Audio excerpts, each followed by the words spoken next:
Everybody, this is our Monday stream here on lichess and Twitch. International Master Will Paschall. Sorry guys, we're just a couple seconds getting underway. Busy schedule here. What's up? Hey guys, I was at the beach today. Everybody was laughing at me because I'm so white and black. But anyway, good luck. So I took Panda to the beach today, but he didn't really go in the water. I didn't realize that the pandas, were kind of afraid of the water. Strange. But anyways, man, I got attacked by mosquitoes. Like, there was a swarm of mosquitoes. Never seen anything like it. They ate my legs off from the ankles down.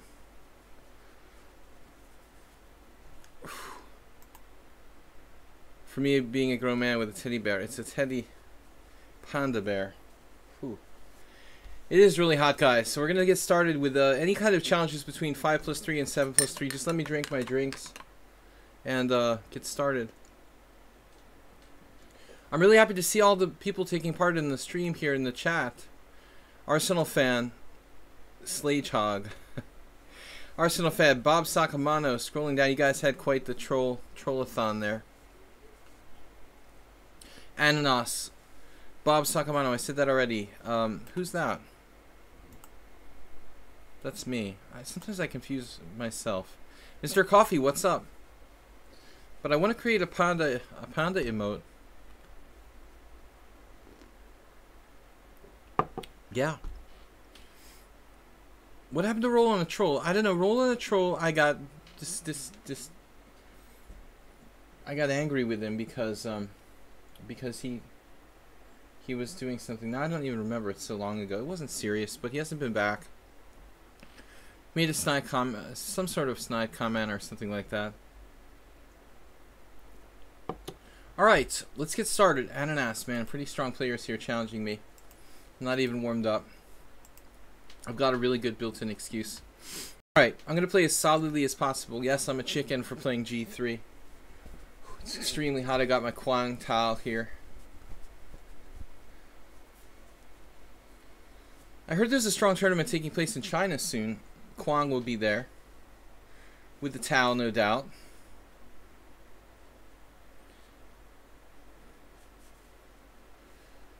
An especially rude comment. Something, I don't remember what it was. I blotted it out. Oh, there's another move. Alright, someone... He did you saying he would only sub if you became a GM. Something to that effect. I mean, he had already been a sub. I'm not 100% sure if that was the exact comment he made, Bob. Will took his challenge early, even though he wasn't a sub. Told him to sub. He said he'd sub when Will became a GM. Okay, so that's apparently... Yeah, I didn't... But I didn't, I didn't like ban him from the stream or something. I just like ignored his challenge. I might have timed him out or something. I don't remember. I don't think I even did that. I just wouldn't take his challenge, I just ignored his challenge and he never came back. Very devoted fan. Alright, so Ananas. Yesterday we lost a bad game in the Reti. I saw some interesting games. Looking at that in retrospect. I aborted the game. Okay, so that was worse than just not taking his... Yeah, that's a little worse.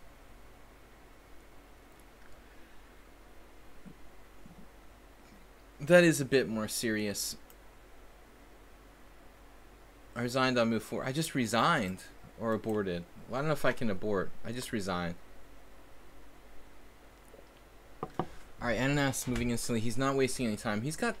the c-pawn not moved up to c5, so this square can be occupied by pieces in some situations. I don't think it's a particularly big deal here. Alright, the Reti. I like the way that guy yesterday who played the perfect game against me, though I like the way he played it very much like Borosh, Danish. Although this isn't bad, this is a different kind of setup Ananas is playing here. So, I think we must have already had a game like this. A6. All the standard stuff, right? had a game with someone else to this effect recently. Maybe the other day, in fact. D3 looks kind of passive, to be honest. Alright guys, just get it underway here against a strong player. Ananas rated 2155 here on lichess. He's certainly not slow. Boarding the game, I like to do that to make a statement. I did things like that against Oligos in the last time or so. The last times when I was ready to quit playing on ICC. It got to the point where I was tired of getting flagged with rook against rook, so if I got paired in a 5-minute pool with Oligos, I would just resign on move 1 before the game even started in protest. Kind of a sensitive issue. Gone A to D8. Now what do I do?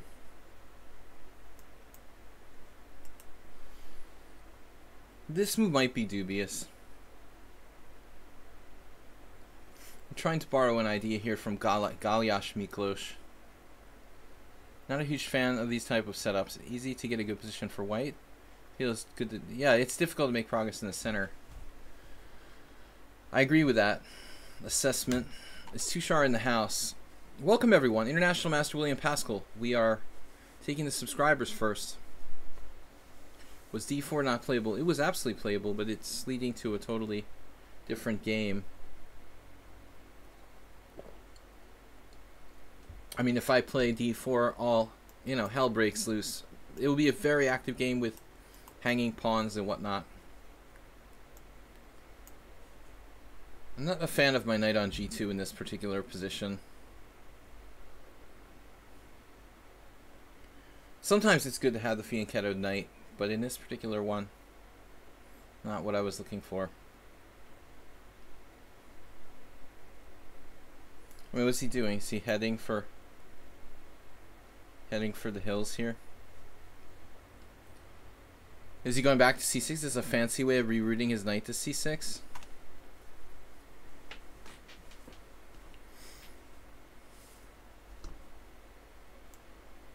Well, let's not play automatic moves. But E4 is not happening. I need this coffee. Flash Chess was mocking my fianchettoed rook yesterday, and the funny part was, like, it should have saved me. It practically did in the end, but only because he blundered. He should have been winning that game. Bazmania. New player we faced in the simul yesterday. I like this kind of endgame. I won an extremely similar endgame the other day.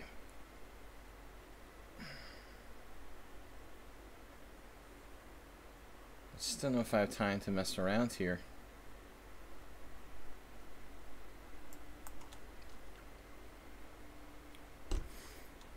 Let's mess around. I think G5 could backfire, though, in some respect. Now I'm kind of committed to it.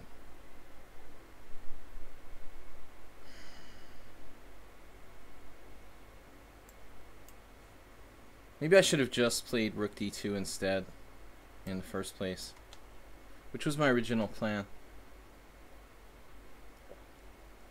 Now he has a really good outpost for his knight on F5. I think that this move is maybe kind of insane, to play F6. Takes, bishop takes.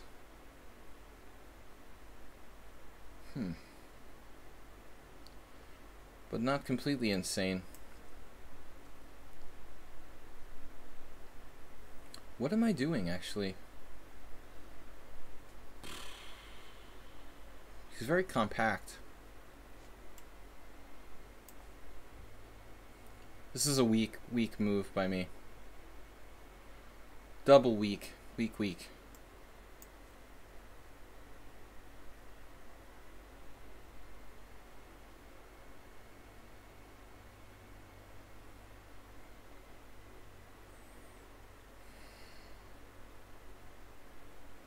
I mean, if you take there twice on D1 and play King G6, King H5, what am I doing?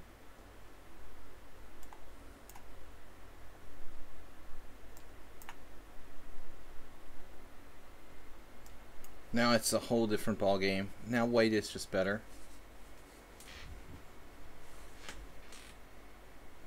I can't believe he had so many opportunities. Could have played knight f5 right away. He could have exchanged both rooks and played king g6. Take your pick.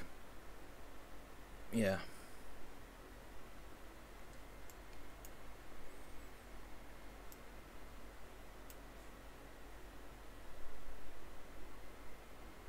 Rook g8. Maybe he's still okay. It's just not. It's not even fair. But is he? Okay. First of all, I can probably tie him down to the b6 pawn.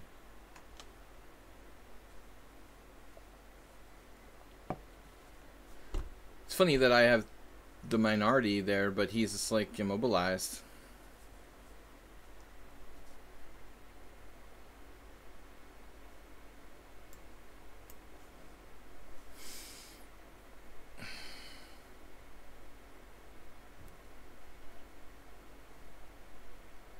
How to make progress.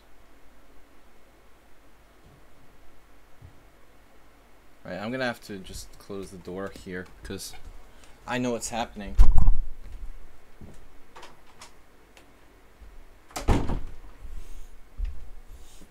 Every Monday, the neighbor across the street has landscapers come, and they make a huge noise.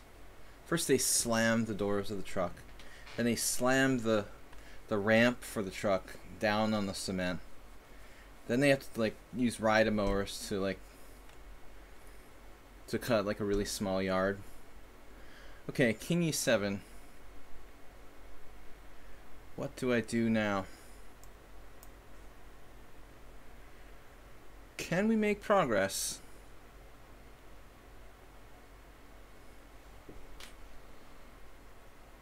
Man, that's weird.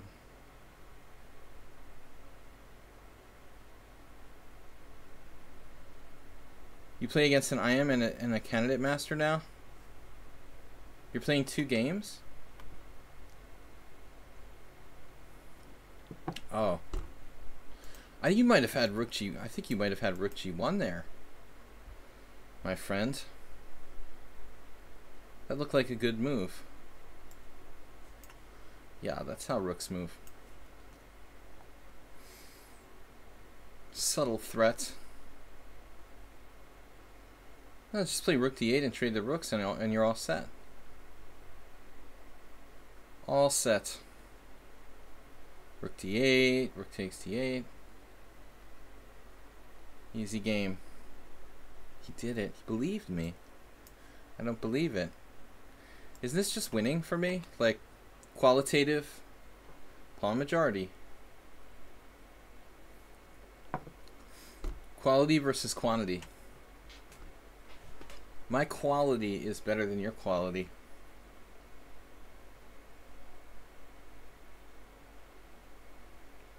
So we can play a useful move here while we're waiting. Isn't this just like a win?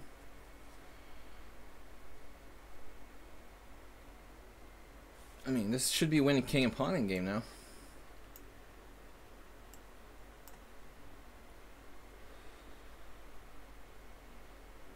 Don't even joke about like ways to save this. Let me see. Take. There, master. Could get kind of crazy.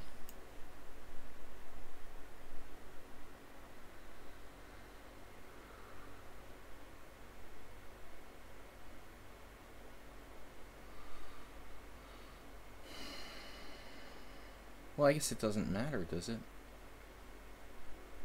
I'm just thinking e5 check, king f5, wherever, king e3, king g4, king e4, king takes h5, f5.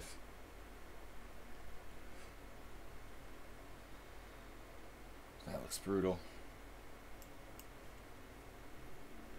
But probably not the only win.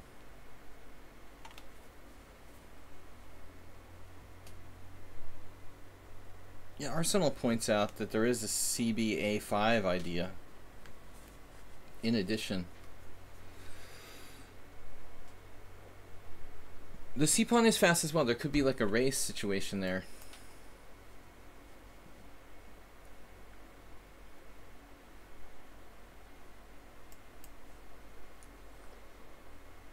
Isn't this just over? Because I'm queening with check.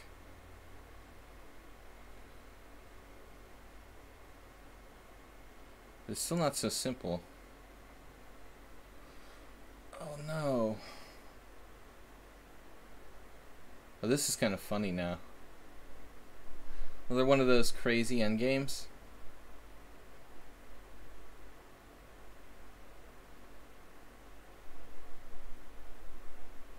Oh my god.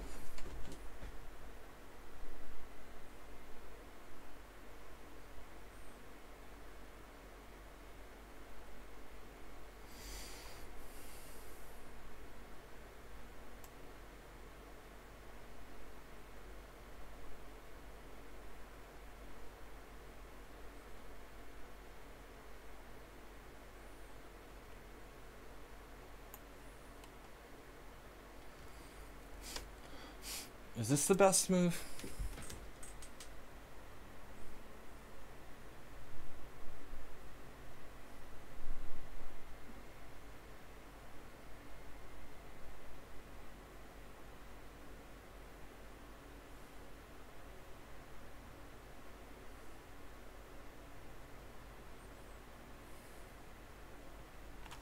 Just don't hover over the resign button.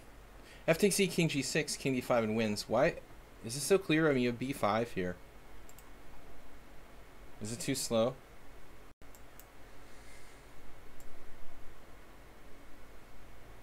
Everything wins. Easy for the computer to say. It's not that obvious, but I have this.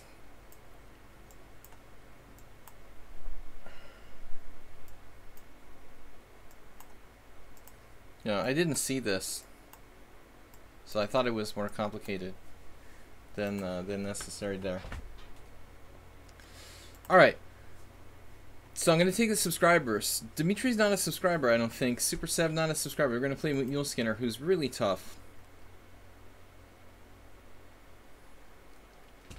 In-game specialist.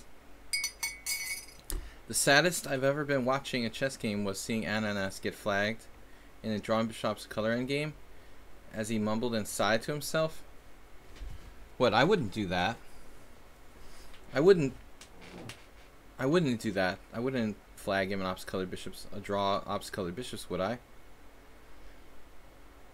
Like if it was sudden death and we had like 15 seconds left, you know, or something like that, maybe, but I would never normally do that. Are you alluding to another player playing against him?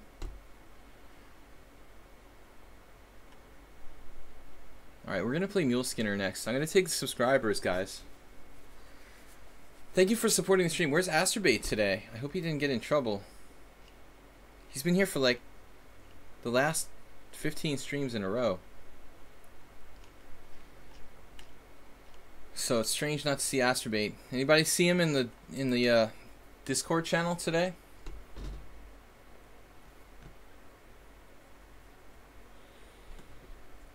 Dreamer, thank you. Oh, in Ananas' stream versus someone else. No, he got in trouble for playing too much wherever he lived, I guess. They didn't like it, or he was online like all night or something.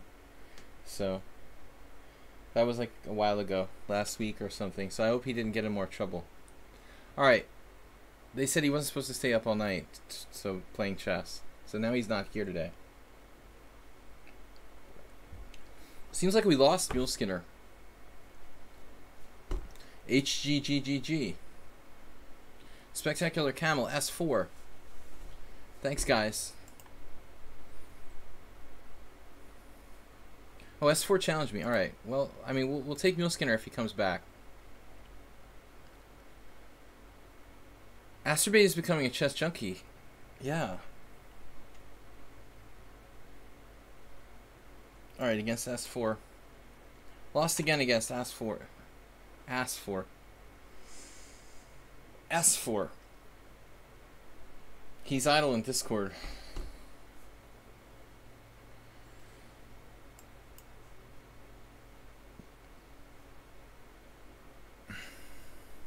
Hesam Zibe. What's up, Spectacular Camel? Haven't seen camel culture in a while. Speaking of camels, Mr. Coffee. Humid where you are, guys? Other U.S. dwellers? It's very humid here, suddenly. It was nice we haven't had a lot of humidity the last couple of weeks, but today it started again.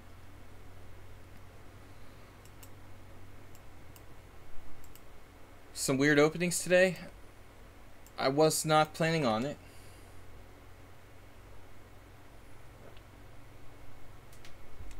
Spectacular Camel took the bits donation lead today with 4. A 4-bit lead.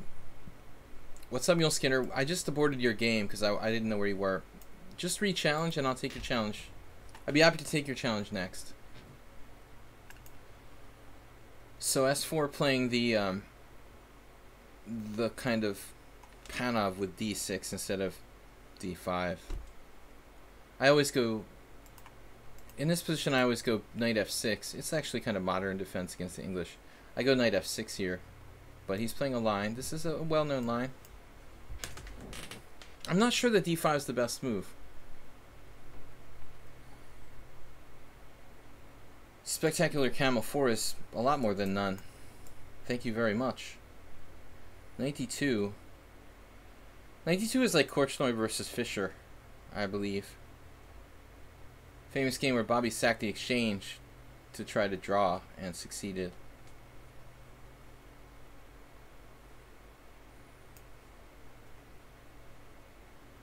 Sorry, he was making popcorn. Awesome. I just had lunch, man, so he knows all about that. Interesting. I think Korchnoi played f4 quickly, but I don't really see per se like why we have to play that in a hurry.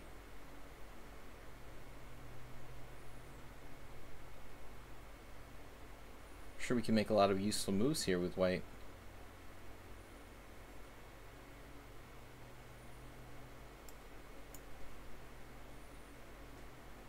Very aggressive opening by black, I would say. Well, f4 does remain an idea.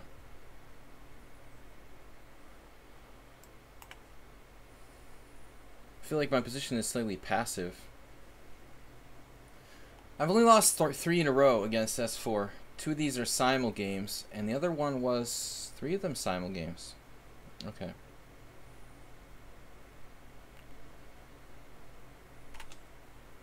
I don't really like this. f4, I just said Arsenal. That's what Korchnoi played against Fischer.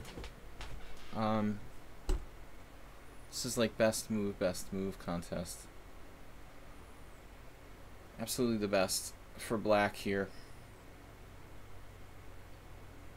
I don't really like white's position. First and last time I play it like this.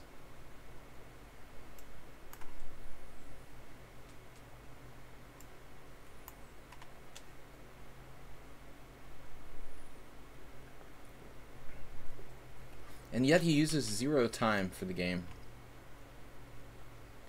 I'm beginning to think that S4 is pretty underrated. I mean, he has like 15% against me, 50% against me. But his ratings are like 2,000, man. You seem like way too strong. Now he's setting up threats all over, across the board. He's got like the best record of anybody that's not a computer against me.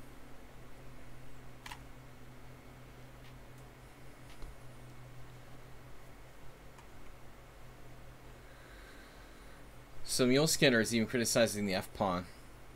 Ray Clay, what's up? Astrobate is back. Wow. Did you lose your internet? I was gonna say, we missed you. I was afraid you got in trouble. They shut you down. Good to see you, Astrobate. Thanks everybody for joining me. Mule Skinner connoisseur of the Grand Prix attack, so.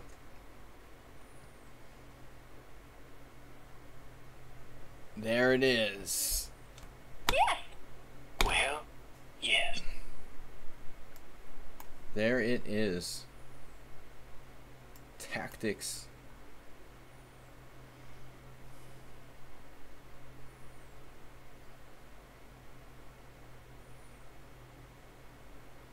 I want some sort of tactics here.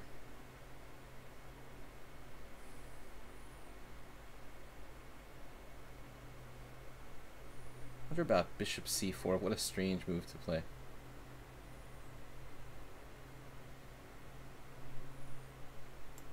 I guess this makes the most sense. Trying to trade off dangerous pieces here.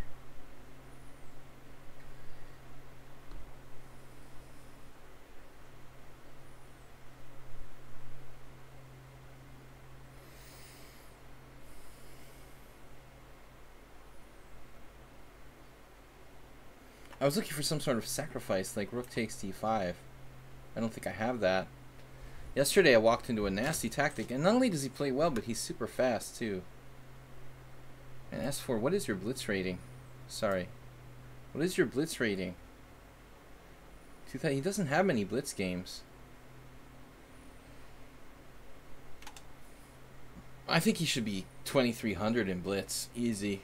If he can play this fast and this well. S4, maybe you just don't play much blitz. That's why you like my stream. Mostly classical rapid. He's got 300. He doesn't actually play many rated games. Alright. Rook a c1, then bishop c4. Okay, honestly, I've been like kind of worried about that because I thought he should just play. I thought he should have just played knight g4 now with advantage to black. Bishop takes g4, f takes g4. That looks good to me for black. Now I'm more or less okay. Is it my turn? But I'm just like equalizing with white. Rook takes d5, bishop takes h2. I mean, shouldn't that be good for me? He doesn't have time for that. Please don't play bishop takes h2. Please don't do that to me. Ah. Oh. No, is that seriously, is that like a suicide move for black? Is he gonna do like rook e4 and mate me? Man, that looks dangerous. Wow. Can't believe he really did bishop takes h2 check. I was just kidding around, but I mean, you're setting me up. Say what?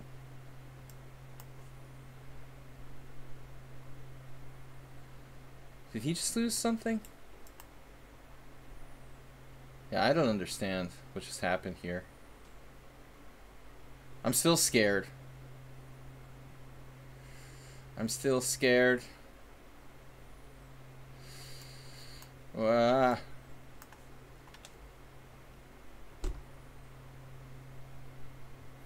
He's down a piece here. Just my imagination. JCS is like, S4 is close to being worse. Well, he is close to being worse. He just dropped a piece.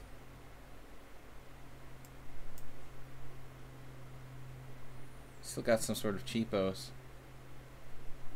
Queen g7. But bishop takes h2, man. I mean, that was total unnecessary. I don't know why he got so greedy there. The point is that when he takes on h2, I mean, there's already the first problem with rook takes d5 and all that. But the thing is that he's getting his bishop off the g7 h8 diagonal.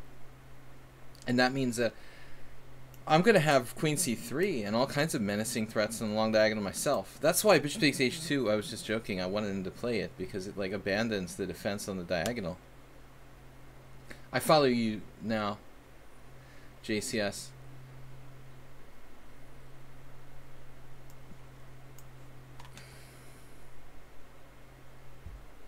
I would assume you would understand that being a piece down is somewhat problematic. Can he swindle me here? I kind of doubt it.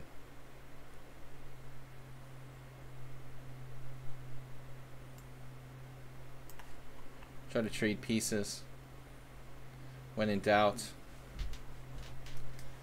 So what happened today? Acerbate with a donation, 155. There's no more football emotes, unfortunately. It's all over.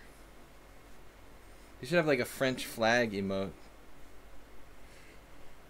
Man, it is humid here. Thank you so much, Acerbate. Please support the stream, guys. I'm taking the subscribers first today. Tomorrow will be our viewer tournament. I was going to go back to doing 5+2, unless anyone has a better idea.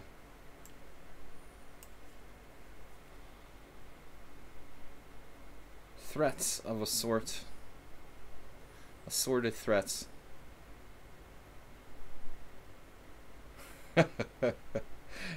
Spectacular Camel had the 4-bit lead there.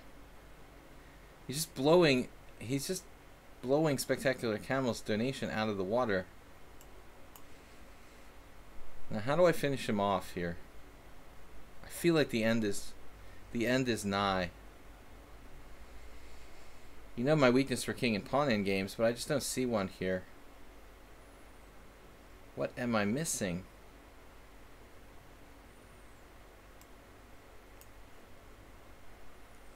You vote for longer time controls. That's not the problem, Bob. The problem is that lichess won't allow me to create tournaments with a longer time control. That is the problem. Absolutely. There's Asterbait. What is that emote? Got the France footy. So I just do the longest time controls that the tournament will let me set up. I would like it too. Let's bombard the lichess admins with requests for longer options in the self settings for tournaments. 10+5. That's not an option. It's a great idea. I mean, I have no problem with that.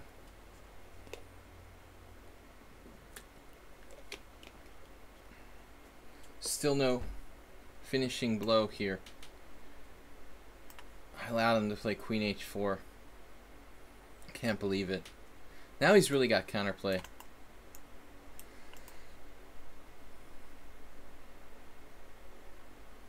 Yeah, we got the passed pawn. That's our progress. Just get it one more square. We just need to be one more square, and it'll be... Actually, this is probably enough. If I just traded queens and played king g3, b5, king f4, c4, I'm out of the square. I know, I need one more square. h6. Oh, that's mean. Cruel and unusual punishment. No, I just blundered. I just did it to myself. I blundered. Oh, that's so embarrassing. What am I doing?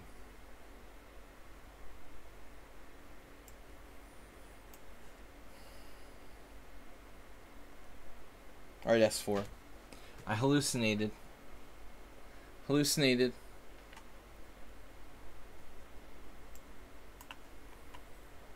Now it's going to be hard to make progress. A little bit.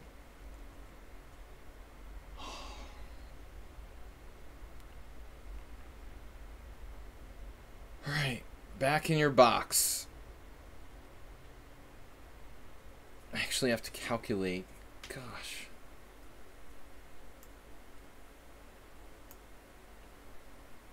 Let's drive him back. I mean, this is still completely winning. Maybe A4.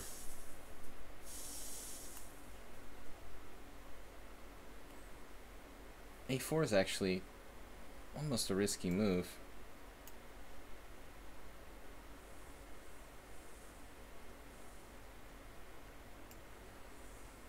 There's got to be a way I can mess this up.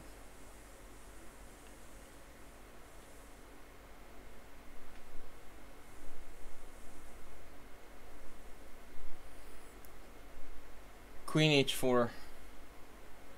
But I feel so stupid, like I just dropped the pawn for nothing. I thought I had a mate that wasn't there. It's embarrassing. How do you know?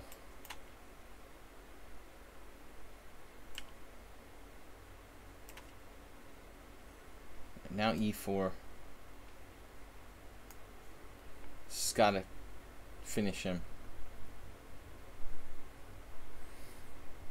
How you like me now? That's it. No more fancy stuff. Right. No more queen for the s4. Get rid of his queen. He's not the same player. He hates to trade queens. Absolutely hates it. So anyway, let's get on with it. Mule Skinner is the next subscriber.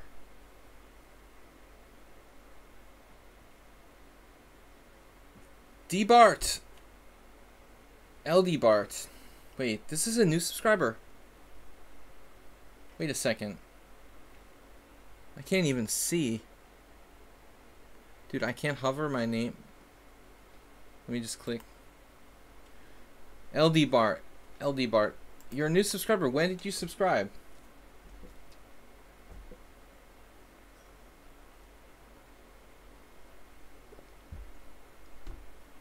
Thank you so much for subscribing. Spectacular Camera's like, kill, kill, kill. 2 days ago. Okay. You must have been subscribing when I was doing my, 2 days ago. Let's see, yesterday was the simul. Did you subscribe when I wasn't streaming? Mule Skinner and the Grand Prix attack. Oh, man, alright. The Grand Prix attack's not quite as boring as the regular closed Sicilian. 1,000 subs soon. I take back. I hope so. What's up? Long time no see. So Mule Skinner finally goes back to the Jinji, my former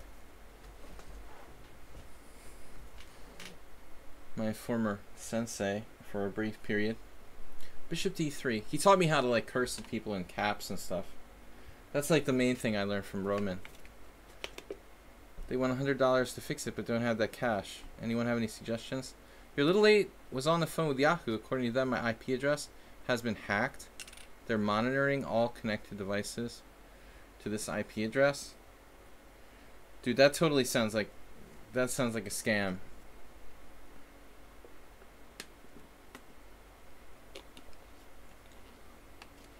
Absolutely. How do you have this information, Soltigo? That sounds like one of those telephone scams.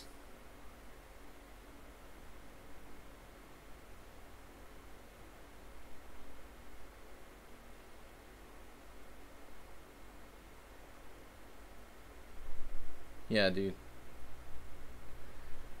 I wouldn't sweat it, man. That sounds totally fake. They call me from Microsoft and tell me...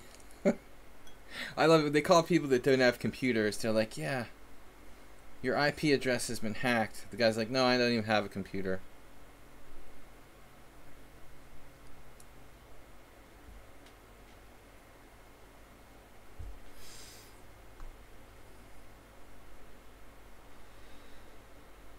Okay, I did something strange, I thought, but maybe not. Wait a minute. Can I play Bishop G4 now? What is this? Well, this is weird. Something wrong about the move order. Yeah, I think that sounds like Soltigo, that sounds like your basic phone scam. Your mother's Yahoo got an email saying it's been requested for deactivation. When trying to check the account info, requested a password. The password wouldn't work. Huh. Dude, I don't know. I mean, it sounds like a phone scam to me. Are you sure? Did you do this yourself or did your mom do it? Because a lot of like older people get tricked by these kind of phishing scams. That sounds really strange. I'd say 99% scam.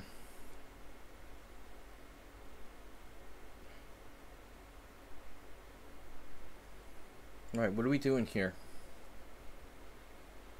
Queen d7. Your basic fishing scam, exactly. I don't really want to lose that pawn on b7. I can always... Whatever.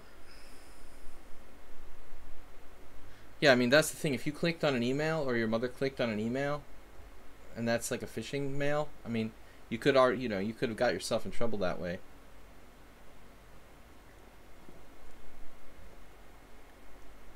You may already be sucked into the phishing scam. I'd be very careful about what you do. But I definitely wouldn't pay any ransom or anything like that.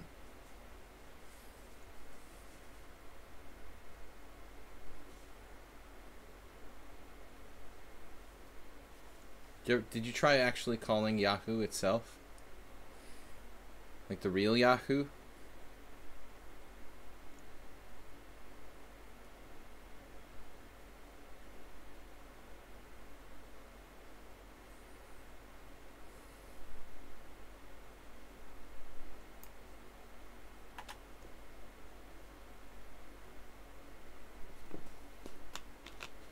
Yeah, difficult to say. I'm not an expert.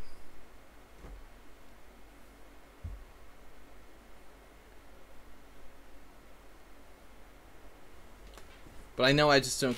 I never ever would click on any kind of link in my emails.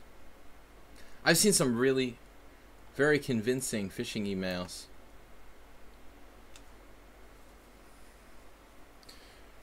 Best of luck, Soltigo. Good evening, Saul. Look at this tightrope act here. Very strange Grand Prix attack. What am I supposed to do? I have to trade my guy off now. I feel like I'm playing Yevgeny Sveshnikov or something. TKRS4, thanks for joining us here for a game.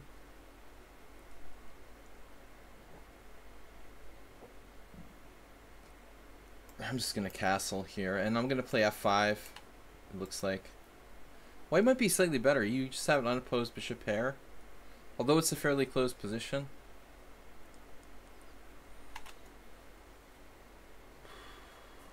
Getting a new router modem would change the IP address and fix the problem.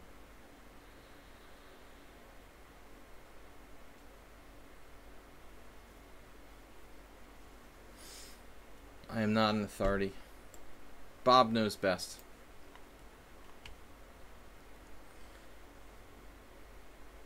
You bought a book by Sveshnikov on anti-Sicilians, but he's talking about... Isn't Sveshnikov... No, wait a minute. Hold on. Alright. What is the Sveshnikov book? Is he playing... You know, are we talking lines for white or for black? Because the dude plays for both, you know. I mean, he's like... He's got his lines for white with c3. I like this Arsenal is like, yeah, Sveshnikov's book on crushing wimpy Sicilians. He's like the master of the wimpy Sicilians with the white pieces.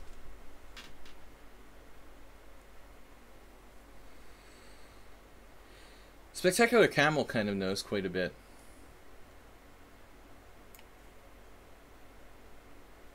So Arsenal fan says for black. Now, clarify something else for me. Yeah, I mean, your IP is not through Yahoo, right? I'm talking two different subjects here, but Arsenal fan, someone mentioned something about Sveshnikov talking about the Grand Prix attack, and I was under the assumption that he was like talking some lines for white. But is this what they were talking about? He's basically recommending a repertoire for black against anti-Sicilians.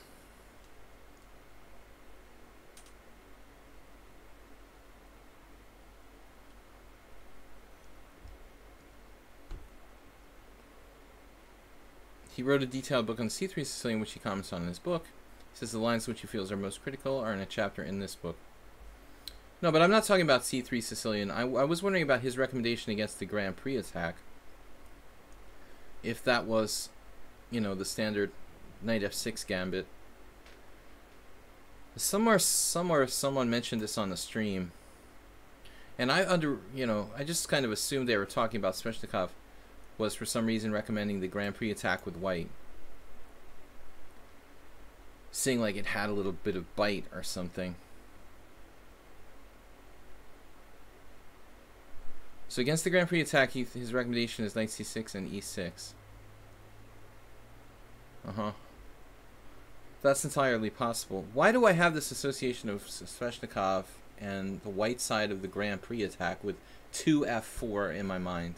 Like somebody was saying he recommended that.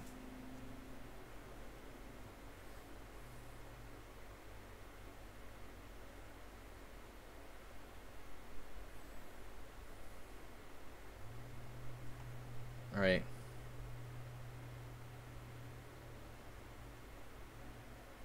And Mule Skinner is just ridiculously solid.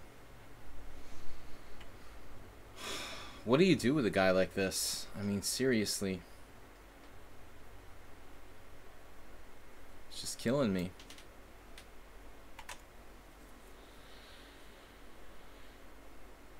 You changed all your passwords to incorrect, so when I type it wrong, it tells me the correct password. That's hilarious.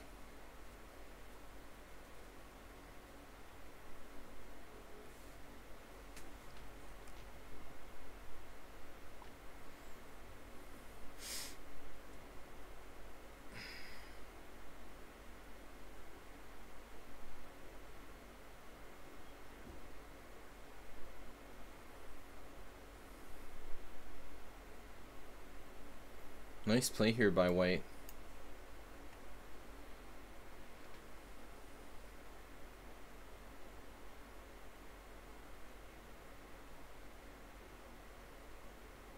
The fortress. Absolutely, positively. Ned Flanders. Man, this guy is just too solid. What am I supposed to do with you, man? Gosh. Goodness golly. Knight g8. Triple exclam. Just because I want to get it out of the way. And like on c6 I get pinned and stuff.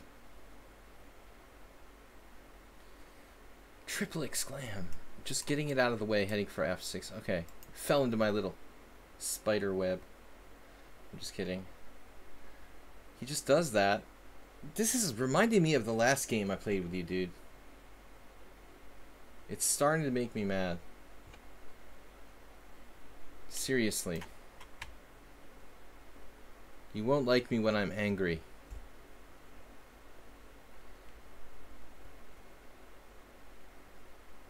If you disappear in the next few days, you will all know why. They're going to abduct you. Why would you have to disappear? You have no internet?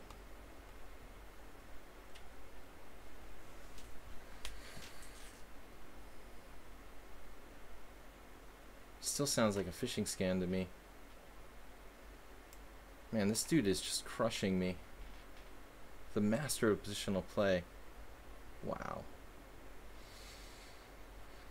What am I supposed to do? I've got no way out. Maybe I could sack a pawn with g5. Getting kind of desperate here. Maybe that was the last move, what I should have played. No, I mean, this is an amazing game by Mule Skinner. But this is very similar to the last game. He had a massive advantage there, winning with f5.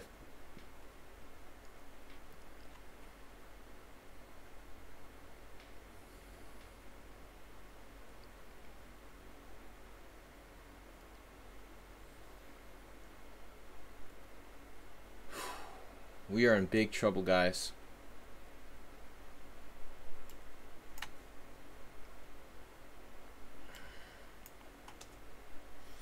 I don't think I'm going to be able to keep all my stuff protected here. I think I'm losing something.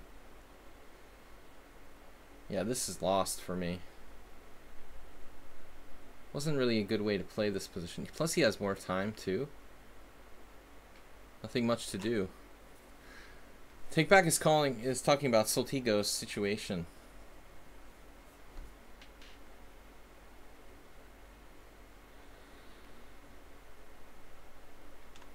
They know where the hacker's from.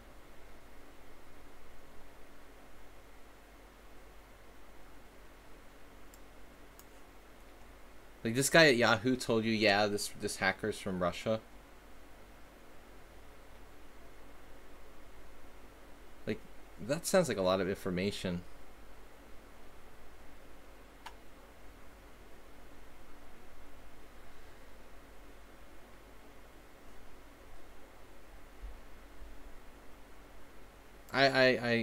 I really think that comment, like, you know, we know it's a hacker from Russia, is almost like a dead giveaway that can't be legitimate.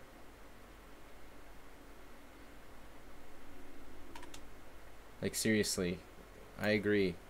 He offered a draw. I offer a draw. I'm just, like, losing here. This is an awesome game by White. The hacker's IP is from Russia. Yeah, but I mean, did they give out that information? Like, to him on the phone from some... I don't know. Sounds a little bit weird. This was like nothing for White, and then suddenly I drifted into a bad position. Should have played f5 there. I played too hesitantly. How did I get such a bad position? Thought I had a good game. It's amazing. D3, f5, and then just drifting.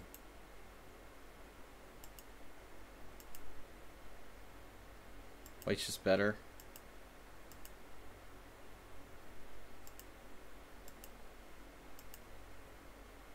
And from this point onward, I completely don't know what to do. But I missed that I could take on e4 with this pawn pressured.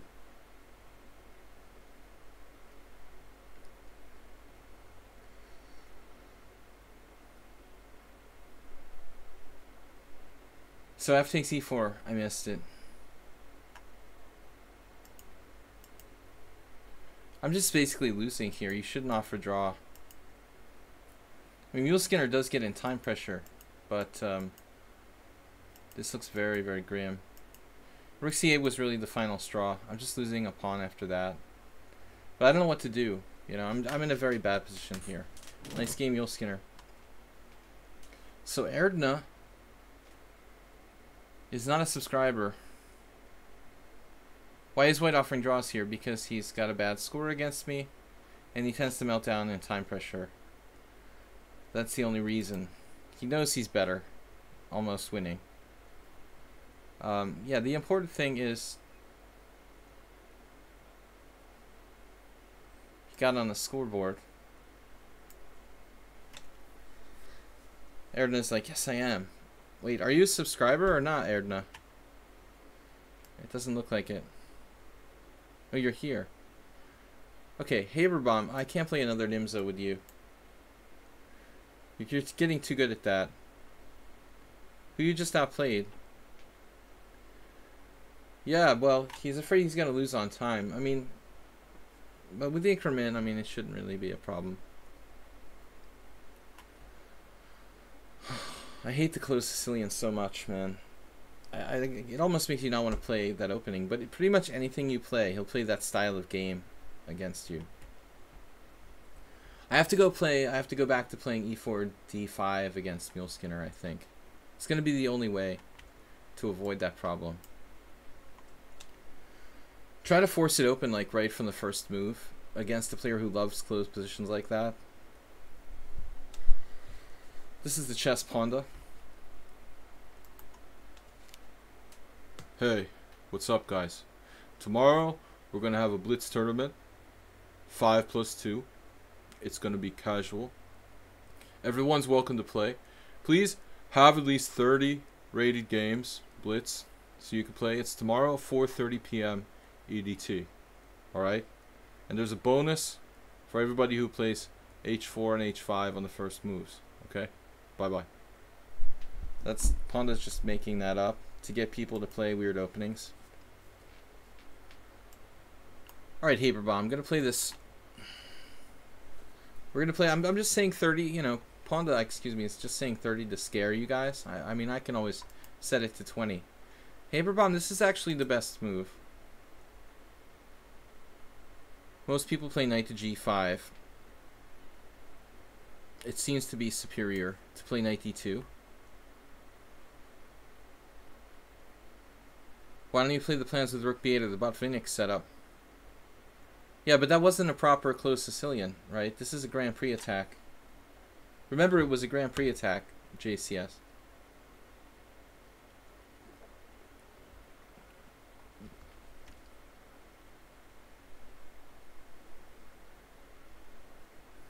I can play different lines against the proper closed Sicilian.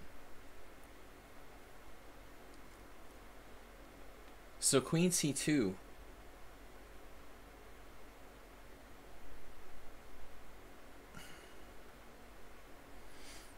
Am I supposed to play knight c6 here?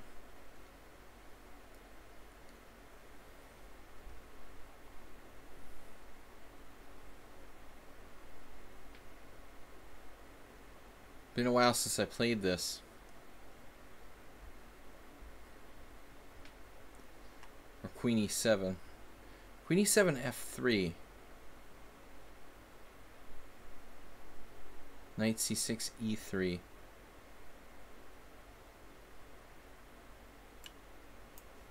This doesn't seem right.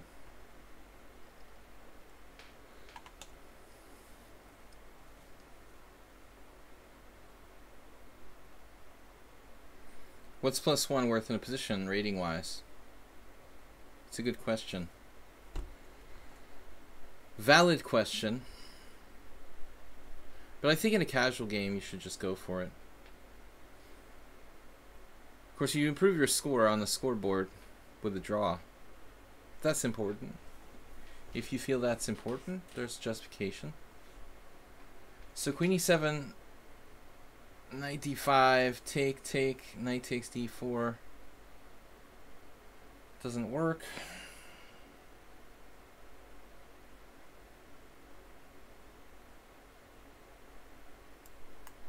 Guess I have to play like bishop g6 and hope this works somehow.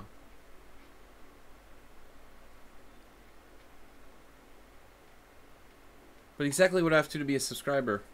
Register to Twitch, follow the stream. You need to subscribe on Twitch with Twitch Prime or $5.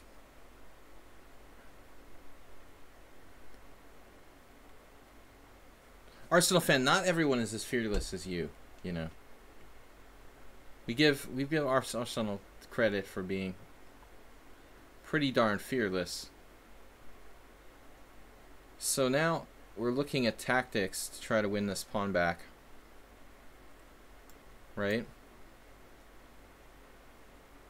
Oh man. D5. Having vague recollections of stuff like this. D5 takes, queen takes, F3, not that clear. There's queen E7.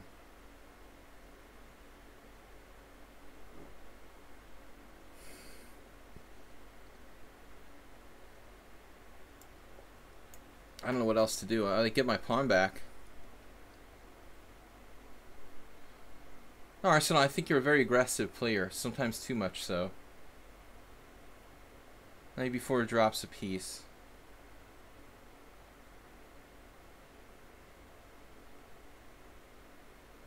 So I have to take this.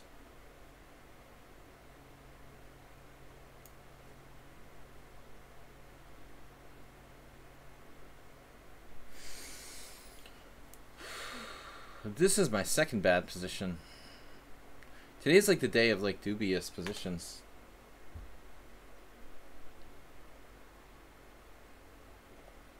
Of course, whenever you play this opening, you're like pushing in the envelope.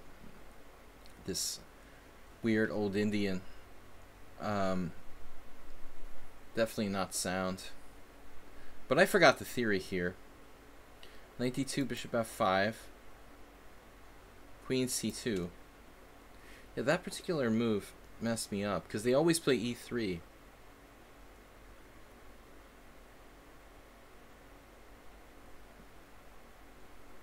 We can only find out after the game. I don't remember ever having this before. Yes, Arsenal. Yes, Arsenal. No spoilers. Can you play some Super Mario?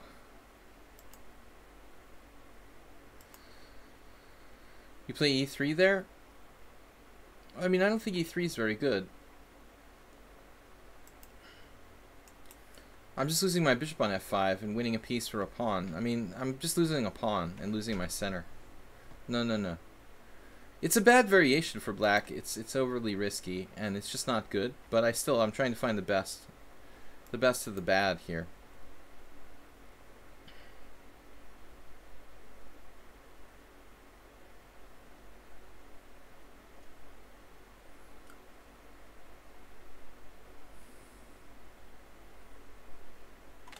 Man, I meant to play. This was a mouse. No, this is like a finger failure, an electronic finger failure.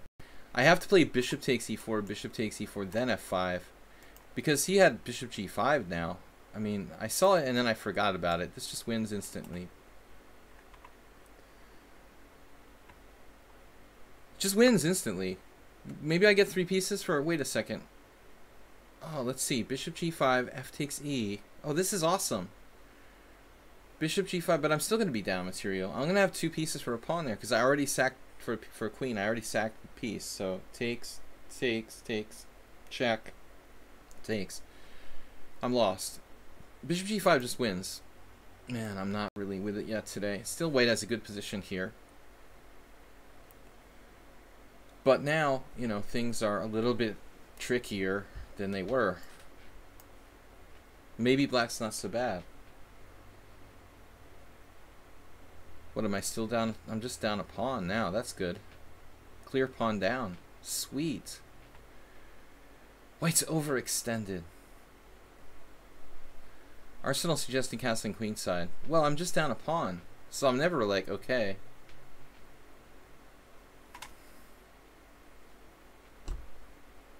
Bad opening. Haberbomb is strong in the opening especially. Mid-nerds to 1700. Yeah, they can, man. You should see them on a regular basis. Depends on what kind of 1700 you're talking about. But Haberbomb's like specialist in the opening. You know, everybody has their favorite part of the game, and I mean, clearly his, to me at least, clearly his strong suit is the opening. The rest of the game, he's not as strong. No diss intended, but if he was good at everything, he would be a master. Yeah, there's some comp. Yeah, I mean, that's what I'm saying. Like, is he a little bit overextended in some sense? Maybe. Yeah, you've got to be accurate with white. It's not that comfortable. You feel tied down here with white. Nefedov, what's up? B4, he suggested. H4. Hey, what's up, guys? I feel a little tired from the beach today. Hey, Nefedov. Atomic Ice Dragon, do you accept 25-5? No, I'm just only playing between 5-3 and 7-3. We have a set amount of time that I play. I accept the challengers who are subscribers to the stream first, and then the guests. So I'm not going to take that, and I don't take rated challenges on my regular streams. Yeah, E5 was the first thing I thought about there, Arsenal. To be honest with you. Always honest. C5.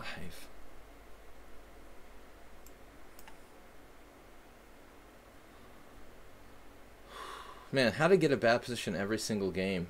This is the lecture of the day. Like, I was bad last game. My opening itself was okay, and then I went bad. Haberbomb is listening to Nefedov.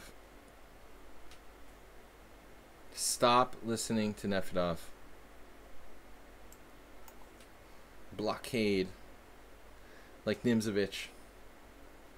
I'm truly desperate when I'm playing this move. I'm opening the B file for white here. What am I doing? Must be out of my mind. Wow, this is terrible for me. Blockading everything in sight.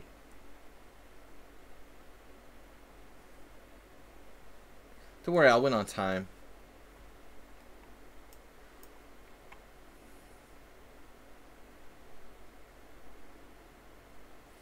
This is a beautiful position for white.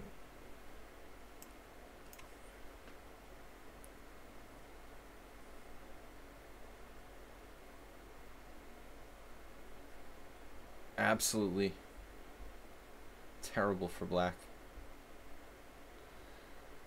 Can make any position into a bad one. That's why you're here, to watch me do that. We can take Haberbomb down on time, though. I don't think I'm going to be able to prove anything in this position. This is not working. A4. That's not a bad move. Like as a decoy, maybe A4, A5, A6 if you can get it.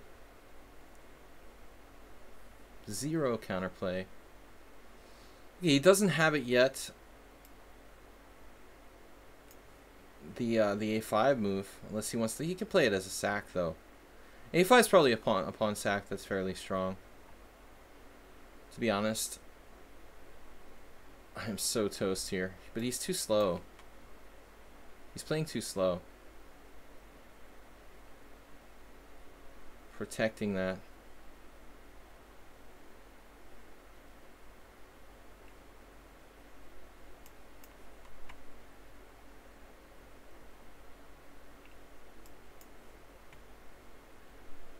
You got anything? You got something.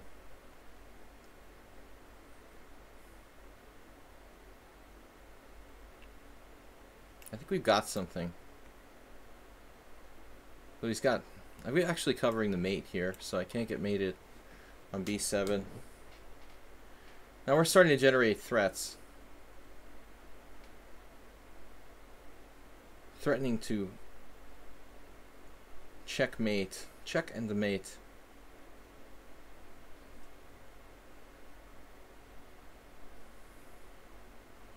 Not nice. Trying to stop my mate.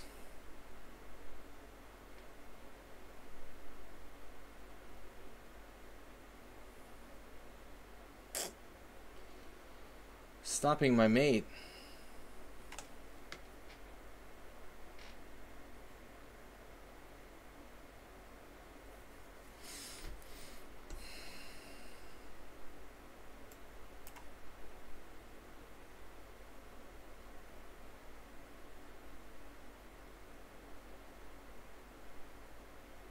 It's kind of a weird position.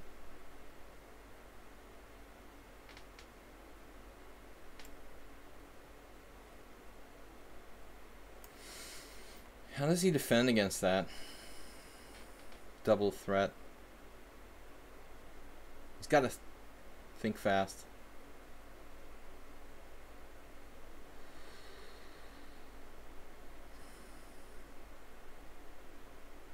Won our pawn back. We're better now. It's actually winning. No, but the opening was tragedy. I mean, what am I doing here? You see, he threw me with this move, Queen C2. I mean, I've never faced this, ever. The Pomniachi against Rachmanov. Rachmanov out of his gourd to play this opening with black against the Pomniachi. Absolutely must have been like a rapid game or something. You have to be nuts to play this against the caliber of 2730 player. It's just a bad variation for black. So Rachmanov's move, Bishop G6 is actually best.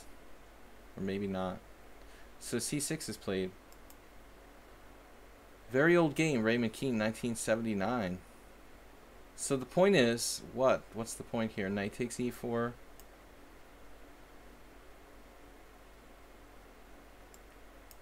You see, this is what I wasn't sure about.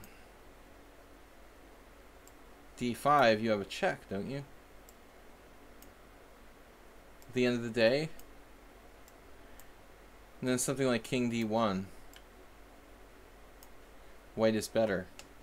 I mean, this has never happened, but it looks like a viable line for white. Just up a pawn. That's probably the best idea. If I ever run into this again. Because it looks like I'm in trouble. After the text move, black has a bad game.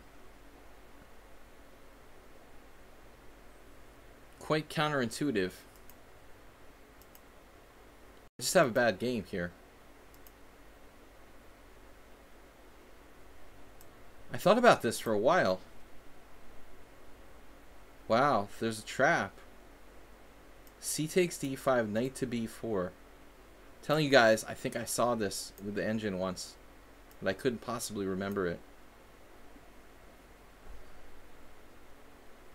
Wow, queen d7, and then he can't defend against the dual threats. Yeah, this is what I'm looking for. Winning material. Wow, that's convincing.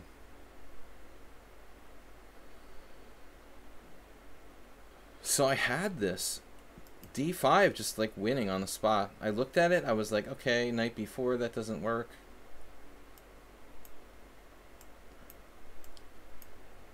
Failed to appreciate that this queen d7 is a move.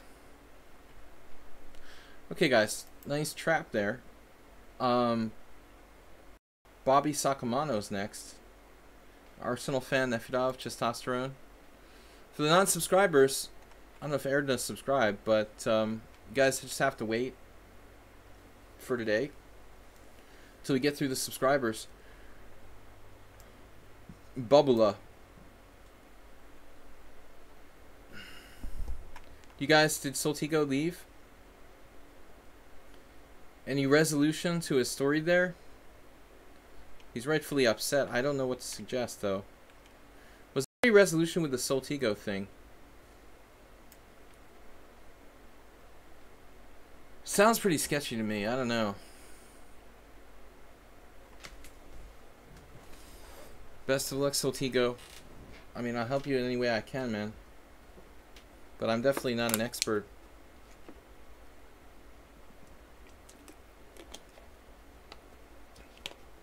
Just be very careful, because you still might be dealing with a scam situation. No matter how realistic it might seem.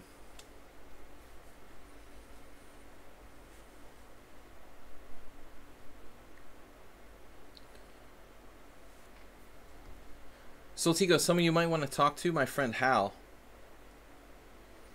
You might want to send him an email. So, d4, knight c6. So we transposed to a kind of exchange Caro-Kann here with a weird move order. It's not necessary to play knight c6.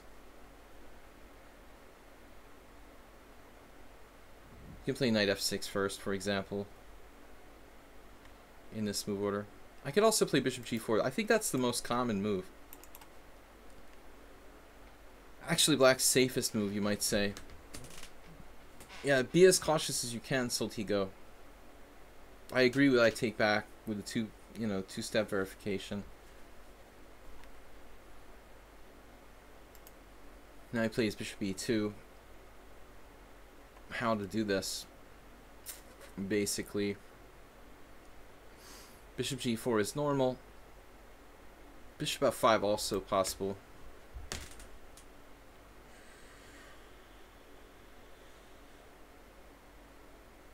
The police. Yeah. I don't think the police are very helpful in cases of theft or fraud. Let alone, like, you know, online. In real life theft and fraud, they're not very helpful. I don't think I would I'd rely on the police too much. Bishop g4. I thought about playing bishop f5.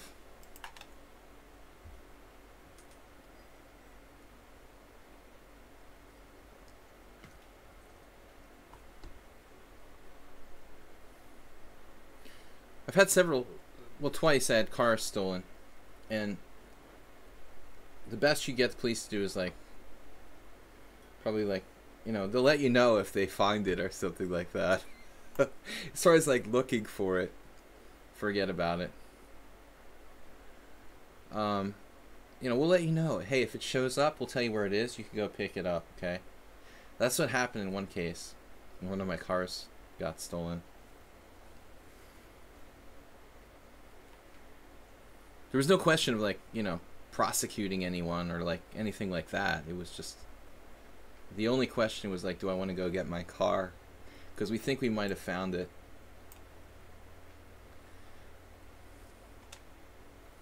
So Habseek says he works in IT security. Yeah, our moderator, Soltigo, asked some questions about Yahoo. Rookie 1. I don't really know the story too well. Soltigo. That was here. The United States, of course. Well, the Hungarian police are probably even worse. But they have, you know, they're dealing with, like, you know, being very short of money and stuff like that. They don't have the financial resources of the American cops. But car theft is not as, you know, it's not quite as rampant in Hungary as it is in the United States. I'm sure it exists, but I don't have a car there, so.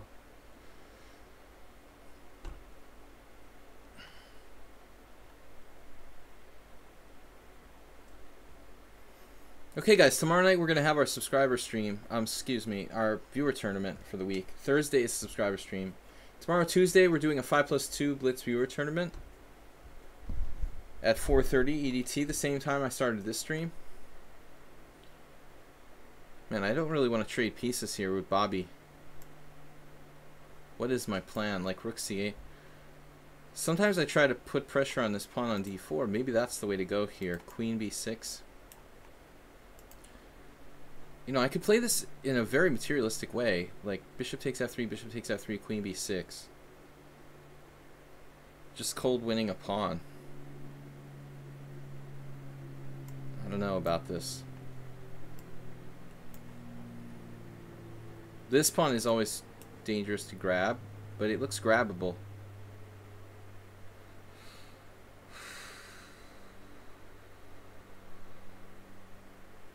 Arsenal, I couldn't have said it better myself.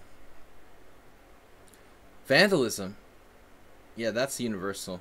I'm sure the UK is in the top 5 there. Probably football hooliganism. You probably parked too close to a footsie stadium or something like that. Nefedov. Could you elaborate a little more about how your teaching is working? Neil Skinner. Well, I'm only teaching private lessons. I don't teach in the schools or anything like that. So I teach private lessons here online. Basically, usually like between 1 and 2 hours sessions, weekly or bi-weekly. And Bobby here made a big mistake. You got to try to sacrifice the b pawn. So something, even if it's as passive as knight e2, queen takes b2, maybe you can play rook b1 and grab on b7. This is a very serious error to take this moment to play rook b1 and give me this pawn, which is much more important. So knight takes d4 or queen takes d4. Knight takes will kind of upset some of the balance in the position, but I'm wondering if he does have some weird tactics. Queen takes d4, queen takes d4, knight takes d4, knight takes d5. Doesn't work. Was knight a4 playable for white? No, he's just dropping the pawn. He has to defend d4. So you guys pick. Knight e2 was my vote, you know, and bishop e3 is obviously possible. But I guess bishop e3 is bad because then I'm playing queen takes b2 and it's like a hit and run. You know, I can hit the pawn and go back. So it's almost like knight e2 looks forced. Then on queen takes b2, he can play rook b1. I grab a second pawn on a3, but he takes the pawn on b7. And I thought, okay, at least there, he's broken my structure a little bit. He's got a rook on the 7th. He's hitting my bishop. It's kind of inconvenient. Got some play. Maybe other stuff, like trying to trap my queen. So you've largely eradicated football hooliganism, fortunately. Chess Potzer. from Wales, I guess. Just a bad joke with all the World Cup. I mean, yeah, World Cup going on. Always picking on English. I still have like bitterness toward English football fans because I used to live in this apartment in Budapest, kind of near the street, and man, it was like so many British football tourists were like going to Budapest to be like singing songs at like 3 o'clock in the morning drunk. I still can't get over it. I still have a bitterness for all those times they woke me up in the middle of the night, drunken singing songs. Alright, knight b5. I'm just gonna trade queens here and be up a pawn.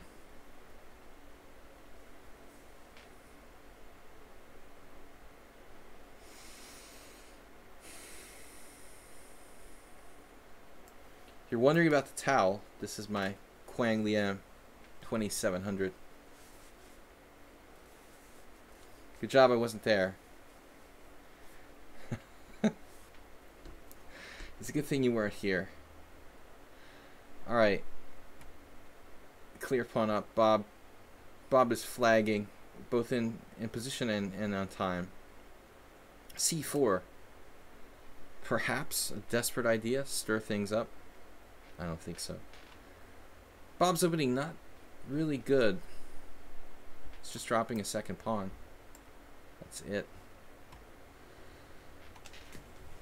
As long as they only sing. Yeah. Just don't rent an apartment near the street, you know, on the main drag in Budapest. So you've got very, very thick windows. The tourism is booming, but we've got Arsenal fan, Nefidov, Testosterone. These guys are up next. All of which are subscribers. It's extremely hot here. There was c4, bishop takes s6, rook d7, something like that. Desperation. But a bad setup by white. I think that exchange Caro-Kann with knight c3, knight f3, it's basically a kind of Verisov. It's just not good. The Arsenal fan. Alright, let's play d4. Extremely, extremely humid here, guys. I'm very noise sensitive. I'm like baking because I always have to close the windows. Here I don't have hooligans and people singing songs, but the problem is landscapers with very large rideable, like, you know, mowers. Where I live, basically there aren't enough jobs to go around, so every like loser has to get a job or create his own business as a so-called landscaper. This is basically the only economic possibility where I'm staying in the United States for people who, like, you know, don't have an education. They all become landscapers. I have absolute respect for landscaping, but not when it's like, you know, the only activity.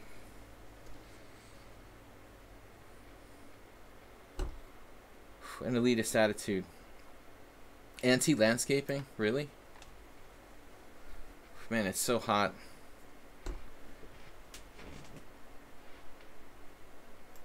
Look, imagine what they think about me for playing chess online, the landscaper dudes. I'm not contributing anything to the economy. It's so hot in here. But I have to keep the windows open. I hate landscapers, man. Dude, they just scam people out of money. They like do a lot of, I have my personal reasons for it.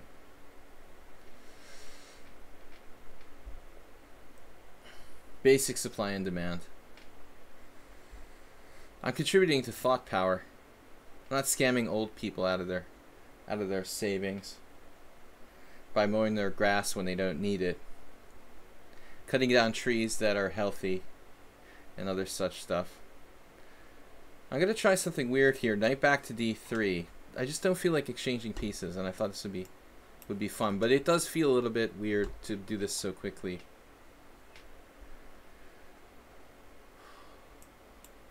Anti-landscaper. Do your own landscaping. This knight e5 idea in the Catalan, if knight d7 and he takes you on e5, then your idea to play e4 and undouble the pawn. Yeah, that happens sometimes. I'm just trying to put more pressure on d5 and avoid exchanges, but it does look kind of like a time-consuming plan. I mean, I'm sure here we're in a book position. I recall having a game with Arsenal fan earlier. I think the book move is like bishop f4 in this position. But I was like, no, I'm tired of trading pieces.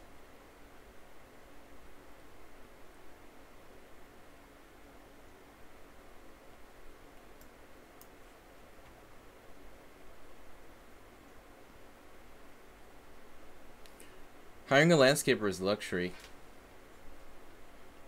Well, okay.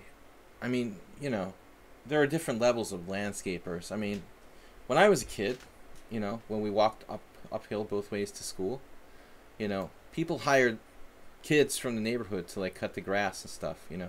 It's like adults stole all the jobs from little kids. It used to be that the kid in the neighborhood would cut the grass, you know, and then the kid in the neighborhood would deliver the newspaper. But adults have they've stolen all that lunch money from those little kids. Adults now deliver the newspaper. Little kids can't have jobs anymore because the adults stole them all. I don't know what you do if you're like, you know, 12 years old and you want to get a job. Sorry, kid. All the lawn mowing jobs are gone. And all the adults stole the newspaper routes. Nothing left for you to do. Yeah, little kids willing to work for $10 an hour. Exactly. It's a good idea for a new app. They have apps for everything now. I saw there's like a doggy babysitting app. Doggy babysitting app on TV. That was instructive. Like, how about like child labor app? I'm looking for a 12-year-old to cut my grass. I'm looking for a newspaper delivery person who is independent and willing to deliver in the afternoon. I don't want to support the big, you know, the big corporations, in other words. It sounds like something for Sacha Baron Cohen. We send him an idea. He controls some senator about youth labor.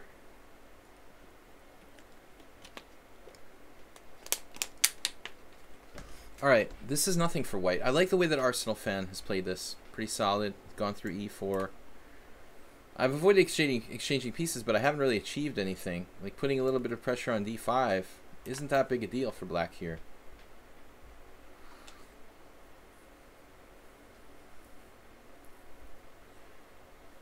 I don't know, man. I mean, I'm gonna fire the people who like cut the grass here and hire like an 11-year-old kid from down the street or something.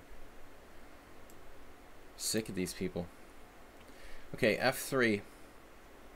Kicking you out. Oh man, we've got everything we ever dreamed of now. e4.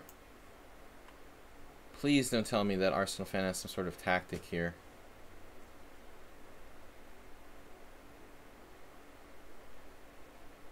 Please don't have a tactic. That is not a tactic. That is just a maneuver. I like the direction this is taking. Mobilized our phalanx of pawns. Unemployment rates among 8 to 12-year-olds are crisis levels. That's awesome. Exactly what my point is. It's a national issue. Alright. So queen back to c2. I'm just shooting the proverbial shit here while we're playing, guys. Don't take anything I say too seriously. The pool guys in Vegas are the same. They're all over and they lie, cheat, and steal. They make the owner replace perfectly good pool pump with a used one from another pool that they scammed the week before. Exactly what I'm talking about, man. Where I live, it's like, it's landscaping. I mean, there's probably crooked pool guys too.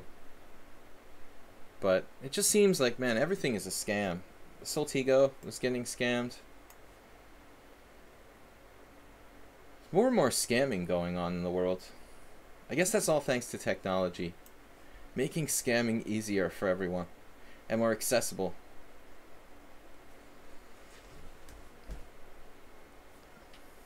Not everybody can, like, you know, send bulk scam emails. You don't even have to be, like, good with the computer.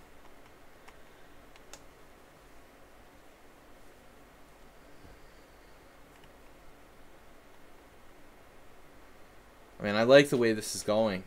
We got Arsenal fan under the gun here with the avalanching pawns on the king side. Played f6. He's a desperate man. He's definitely highly desperate here. He has really no counterplay.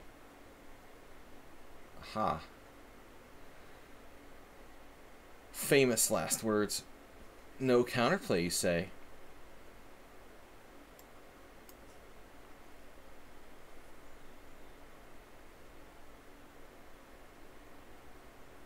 Getting tricky with the bishop a6, getting me off the f file.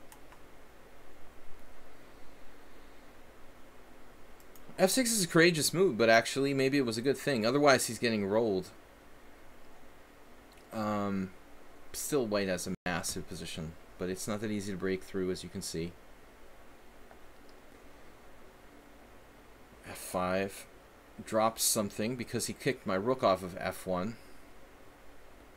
I didn't want that to happen.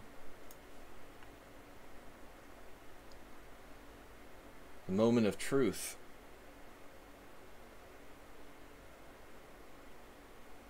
Man, are you serious? I just gotta believe in my intuition.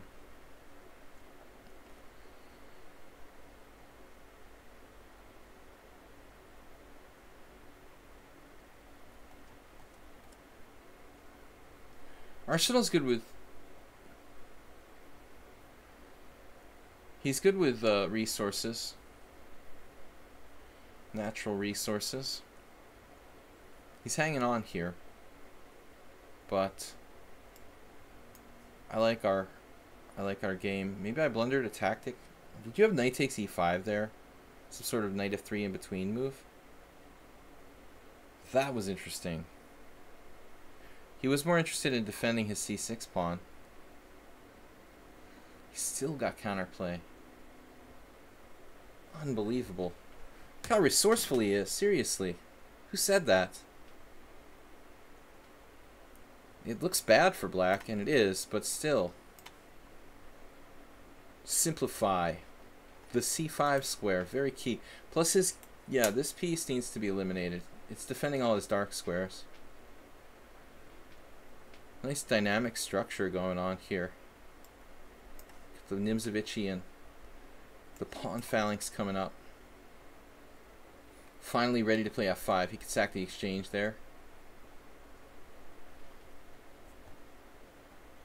Referring to legitimate business that are essentially scams. Exactly. Exactly, that's what I'm... Yeah, I mean, pure scams are fine, you know. I mean, that's obviously... That's great. It's those tricky, like, legitimate businesses that try to look legitimate but are really scams. That's what really bothers me. Alright. A good old-fashioned scam. I mean, I would never criticize such a thing. Man, Arsenal is going down. This got bad. He had some counterplay for a while there, but this is really grim. It's a good decision. I just, like, traded the white square bishops and then traded more stuff. Because I almost played, like, bishop g2, and you would have had a world of counterplay with bishop f5, stuff like that. No, it just seems like the whole society is filled with scams. On TV, like, you watch TV, and it's just one ad after another. For, like, you know, even, like... Let me just give you an example. Hearing aid companies are scams, you know? You could probably offer hearing aids to, like, the entire country for, like, fairly cheap if, like, the government subsidized it normally or something. But you get, like, things on TV, they're like, oh, $300 off, you know, your ultimate hearing aid, Like, should it cost that much for a hearing aid? I mean, seriously? Even legitimate things turn into scams. Exactly. It's what America is based on. Absolutely. But I don't remember that being the case quite so bad. You know, I've been away for 15 years. And, you know, not away, but not here year-round. And it just seems like it's getting worse and worse. Like in Hungarian television, you don't see like one ad after another is just a scam. People would be like affronted by that, I guess. What are we doing? Arsenal just, he's like the Energizer Bunny. He's not going to give up. Centralize it. It's a good move. It's just all about making money any way you can. Way off topic here, guys. You can turn it off. Absolutely. Absolutely. He's got knight c5. That's not supposed to happen. Alright, let's give him his pawn back. Oh no, he's not getting it back. He's getting punished. Yeah, you don't have to accept it. But it's sort of scary, you know? Sort of scary. Let's finish this.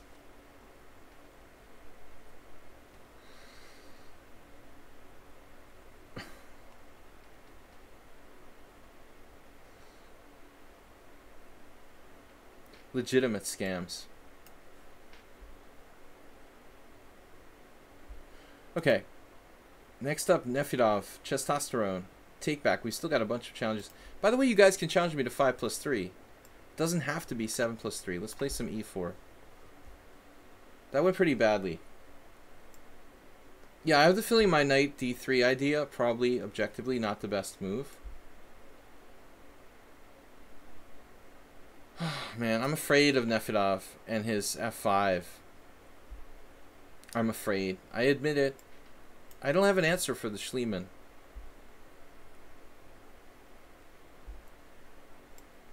I just don't have an answer for the Schliemann. Not now. Yeah, I think you should have played c5 early too. Who said that? Oh, Arsenal himself said he waited too long to play c5. I had the feeling you should have played c5 pretty much right off the bat when you had the chance to play it as well. I agree with you on that. Welcome, guys. We're streaming till 7, so we got about 45 minutes left. At least 3 more games. Tomorrow we're hosting a blitz tournament, 5+2. I didn't pick the time control. That's the longest blitz we can do. 5+2 viewer arena here on lichess at 4:30 EDT. Thanks everybody for tuning in. We talk about random stuff here. I've alienated all landscapers on the stream. Okay, A6. I mean, there are college-educated landscapers. You can go to college and actually study, you know, horticulture and landscape management or whatever. I mean, you don't have to be like a hack. You can be like expert landscaper. So I didn't mean to say it's not a science. A6. Actually, my college roommate's best friend went to, I think, Rutgers. He studied like some kind of landscaping in the university. Okay, A6. Anyway, on another subject. I just want to get my stuff developed here. Knight on BD2. That comment's even more elitist. Yeah, man, but I don't, you know, I mean, I call a spade a spade. It's like people that hack the tree down and they leave like a jagged line there, like, you know, with no skill. I want to see a real tree doctor. I'm elitist in my chess too. I want to see skill. There was this guy I was reading the comments on like chessgames.com. I hate that site, but I'll occasionally go there if I can't find the game somewhere else. There was this guy, I looked for this game Botvinnik played. That was a very positional game. And there was this hacking master guy like commentating that he didn't like the game. It was a Brilliancy Prize game. He said he didn't like it because it was kind of boring, and a Brilliancy game should have like lots of sacrifices and stuff like that. And I thought, you know, this is... You can be a hacker, or you can be like a scientific player who really appreciates the beauty of chess, or landscaping, if you like. Arborist, exactly. So there are these guys, they're arborists, and they're like, you know, you've got your hackers who just chop down trees. They have no training. They just take a chainsaw and like saw it down. No knowledge of what they're doing whatsoever. Or you have these other guys who actually went to college or whatever school and studied. You know, and I respect that. That's cool. But I believe whatever you do, you know, you should have some sort of formal training. I mean, if you don't have formal training, then you learn from the school of hard knocks. You better have a lot, the way I learned Hungarian. You better have a lot of experience. You can learn the hard way. No excuse for bad work. That's what I'm talking about. Castles. H6. Why did I castle so quickly here? I think I should have played knight f1 maybe, instead of playing castles right away. I think I like that better. Now I have to play rook e1, you know, which is kind of awkward. And then on knight g4, knight f1. I wonder what the next demographic I'll offend on the stream will be. The landscaping demographic, I felt I was fairly safe. It's fairly small. Not just landscapers, like primitive landscapers with no training, no formal training. Landscape hackers. Was bishop takes f2 playable if you don't castle? No, shouldn't be. No, I mean, I think that's like a main line, basically. In this position, knight f1. But maybe knight g4 is a real problem. No, but wait a minute. There's a line. I think there was even like a Caruana game that went like knight f1, and then maybe it didn't happen in the game, but I remember analyzing it. There were variations like knight f1, knight g4, d4, you know, cutting off the threat, and then cd4, ed4, cd4, knight takes f2, fried liver style, king takes f2. And then like queen f6 or whatever. And black will like win back a piece somehow. I think that sort of stuff could happen. We're probably in theory here. Knight f4 before castles, the idea, the rook on f1 is better placed when you play f4. Well, I mean, it's also just not so much. It's also just protecting f2, yeah.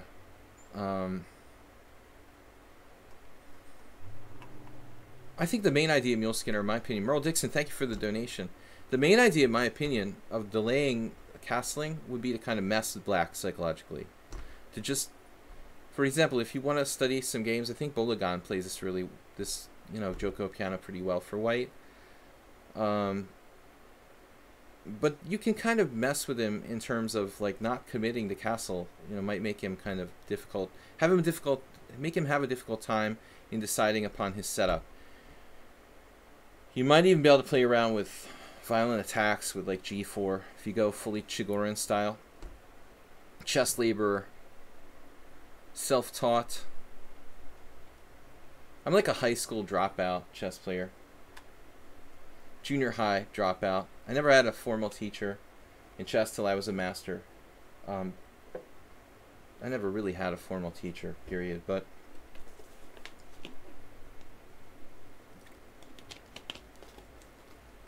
earlier, Mule Skinner asked, what is my training regimen like, or what do I do when I teach lessons? It's very much dependent on what the people need. I'm kind of a jack of all trades, chess-wise.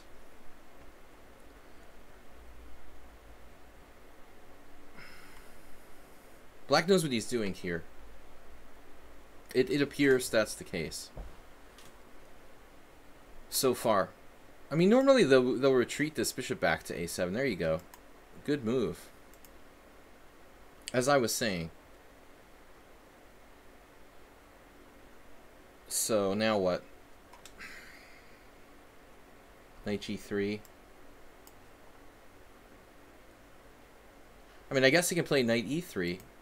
We had a similar simul game the other day. Knight e3, and if bishop e6, do we play like knight to d5, or how does that go? I don't know enough about this. Retreat a7 is always good. I just played knight to g3. Feels very routine. This position just feels very, very routine. Bishop e6.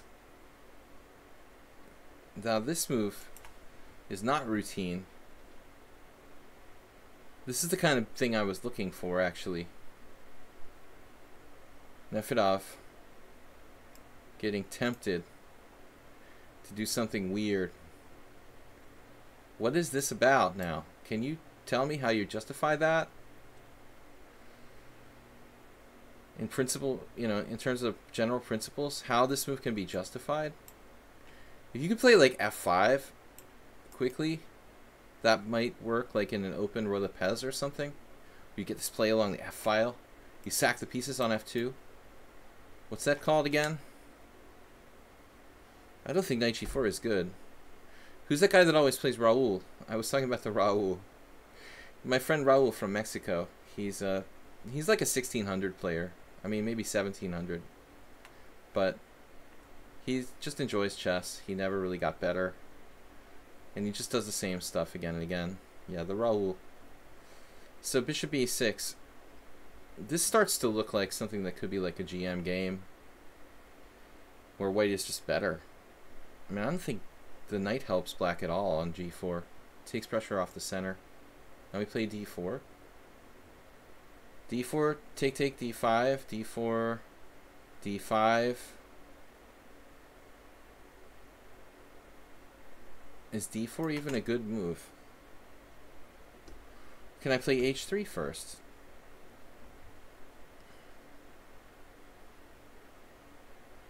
h3, knight f6, d4. Bishop takes b3, a takes b3. Now, that looks like a standard position.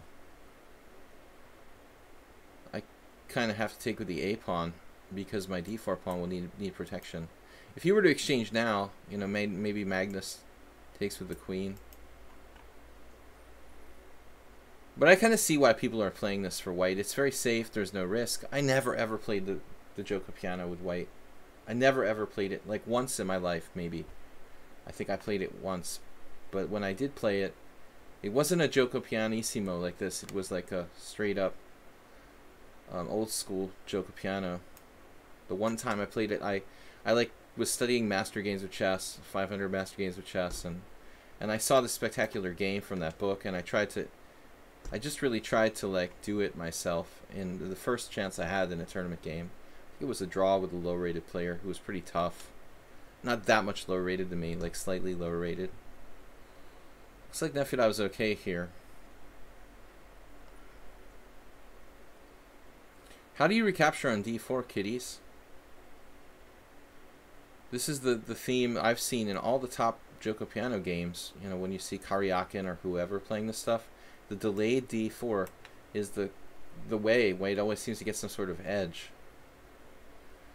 Knight g4 only good with the rook on f8. Well, I think it has to involve playing f5. That's the key point. Knight h7 is always an idea. I mean, knight h2 as is knight h2 for white. But you need time and a kind of closed center for that. So for some reason I'm feeling like I want to take with the knight here. Why do I like taking with the knight better?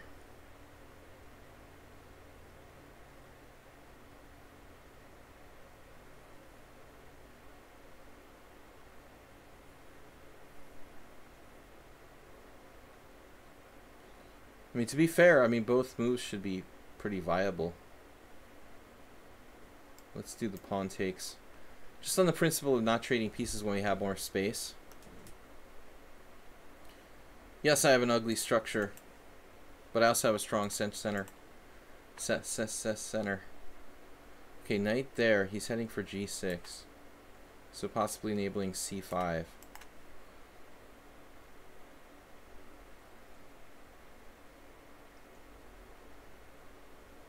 The c5 idea. That looks kind of legit. b4. Am I going to regret this move? Just discouraging c5, because I know Pavel wants to influence the center with c5. Got the s4 rook moves. Queen d7. Absolutely neat move.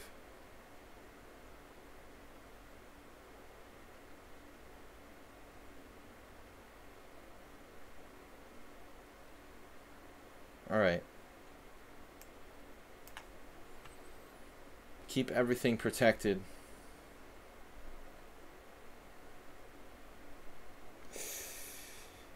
Yeah, there's one thing I don't like here about my last move.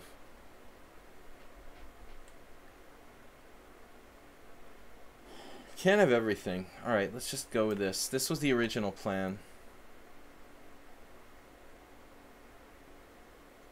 Right, that's been coming, a long time coming.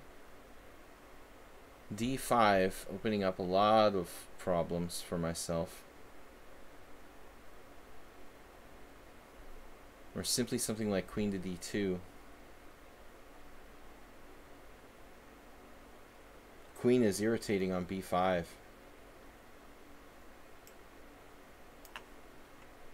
Feels like I'm getting forced into a defensive posture. That queen is excellent on b5. Look at that. All my pieces in the game. Everything mobilized. I might have d5 though, seriously. I mean, he's ready for it. Man, he just walked into knight there though. Is that some sort of tactic? S4 would be having a heart attack now. The tactics we have here. One of our regulars.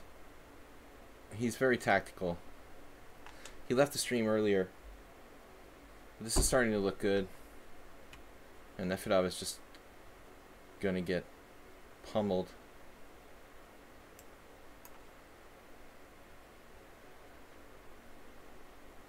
Queen takes. That looks brutal.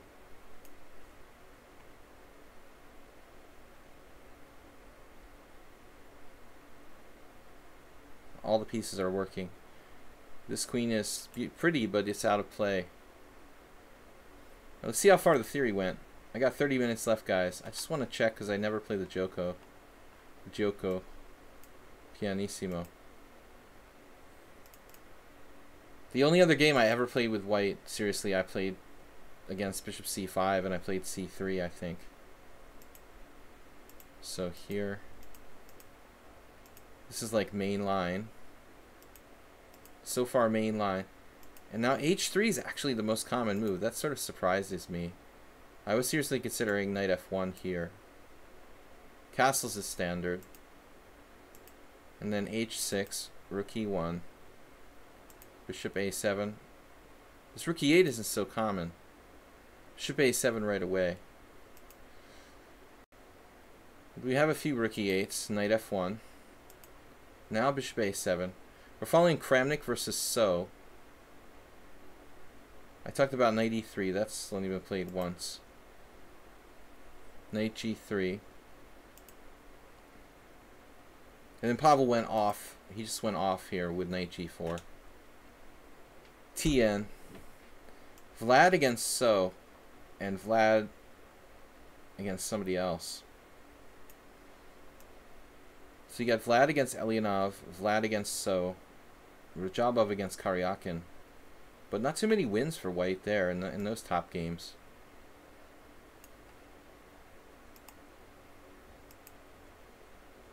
Yeah, I'm starting to like this. Against certain players.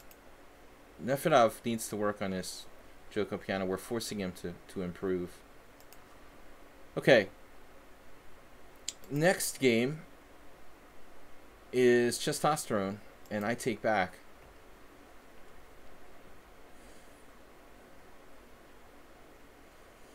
No, I never believed there's anything wrong with Joko. I just, for some reason, I was never taught to play it. I was never really influenced by any players who played it, so it never, really appealed to me. I remember like Josh Whiteskin, who was a player a little younger than me, but of course he was very famous for the movie Searching for Bobby Fischer and all that. And Josh used to play the Joko, which I always thought was strange. I see the games of Bobby Fischer, Kasparov, and here Whiteskin's there like playing the Joko. At that time it wasn't really trendy. One of his coaches, Bruce Pandolfini or someone, must have encouraged him to play the Joko, but I always thought, hey, that's weird, Now it's become something of a little bit of a trend. I'm just going to play this quietly. I've tried pretty much my main stuff. You often see Rajabov in the top games positions I like. What do you guys think about him? Well, Rajabov just kind of hanging out, in his place. He's been more or less stable, but he just kind of hangs out. He's not been improving like in the last 10 years. I like the fact that he plays the King's Indian. If you play the King's Indian, the fact that Rajabov played it, though he was fairly predictable, for a King's Indian player, you gotta like Rajabov. A lot of knowledge in the King's Indian, but the King's Indian is not really a trendy opening, though. He's a great player. I had never really followed his games that much. And Black's playing knight bd7. We could sack a pawn with something like e5 here, but I doubt that it's objectively dangerous. So we'll play principled chess. Pretty boring stuff, though. I don't have to exchange on e5 necessarily. I can also play bishop g5, turning this into a Tory attack.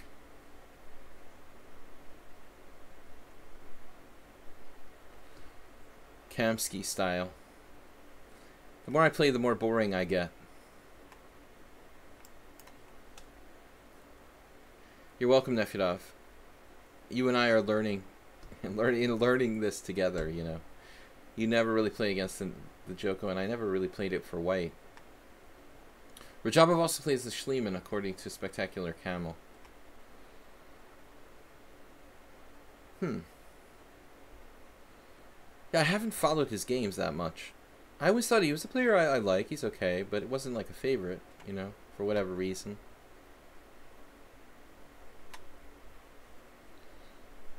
Okay, yeah. Learning the King's Indian defense. Yeah, essential. There are not that many players who play the King's Indian on the highest level. I think the guy you really need to follow now is Gawain Jones.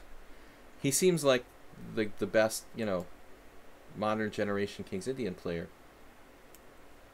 Jones really, he knows like insane amounts of theory from what I've seen. I've been very impressed by him. So this is like, Jones is a younger generation than Rajabov by a little bit. Bologan has been written, he's written several books on the King's Indian. He's an essential guy to follow.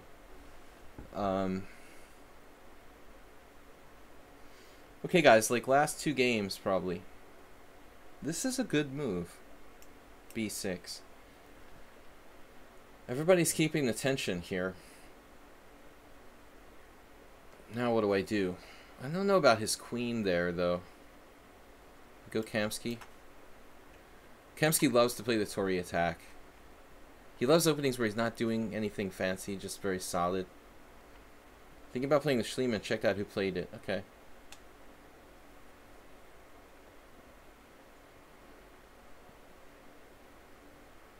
A5. Solid, but committal. Looks good. I don't think I'm going to be playing B4. Maybe later. I'll let you know. What's the funniest the funniest way you've ever seen someone decline a draw for guys? Anybody have any interesting stories?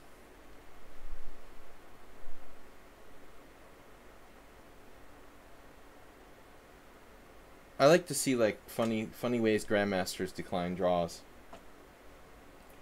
from lower rated players, particularly.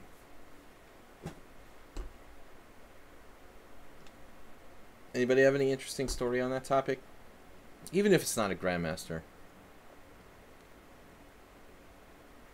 What am I supposed to do? What would Petrosian do here?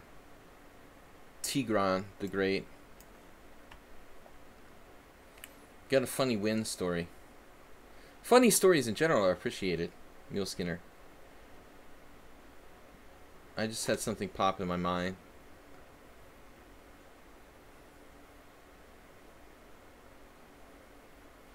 Once there was this candidate master who offered a draw to Roman Gigiashvili. Maybe he was even a master. Maybe he was like 22, 2300. But Roman was still in his prime, and he was probably 2600 US. This guy was like 2200. And for whatever reason, the guy was kind of overconfident, and he offered Gingy a draw. And I just remember hearing this, like, I'll let you know when it's a draw. That was one of the best answers I've ever heard.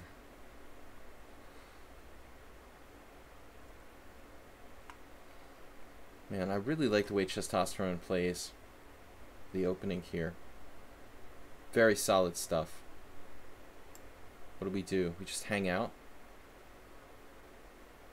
It's bringing down a lot of pressure on my e4 pawn, but I don't believe he can take it. And I'm getting a little bit nervous about what happens if he plays the crazy g5. I just assumed this was protected enough. Yeah, I mean, if he does like g5, g4, he's going to walk into knight h4, knight f5. That's got to be a minefield, what I was trying to think. What I was saying was minefield. You had someone decline your draw offer after they repeated the position 3 times. Yeah, well, that's like a matter of rules, I guess, you know. Technically, like, when you're claiming a threefold repetition, you shouldn't make like the 3rd time. I mean, you just claim the draw. You don't offer them a draw. Like, if it's a threefold repetition, you just stop the clock and get the director or arbiter, and you say that, you know, this is a draw, and you show them the score sheet or whatever. You shouldn't offer a draw. I mean, you could do that. It's like an implicit sort of thing. But, you know, technically you should just claim the draw by, you know, consulting the referee. Quite egotistical of Gigi, though. What exactly so fragile about him? He'd be offended by a draw offer. Well, I mean, that's a reasonable thing to say, man. I mean, he's cocky, dude. He's cocky. He's a great player. He was very cocky when he was in his prime. And I think that he was insulted. You know, he expects people to respect him. He felt this guy didn't respect him, and he was insulted by it. But I think your point is well taken. Maybe he's overreacting. I thought it was funny, though. You know, I thought it was... I mean, it wasn't like it was a drawn position, you know. I mean, the guy was just offering draw in a complicated position.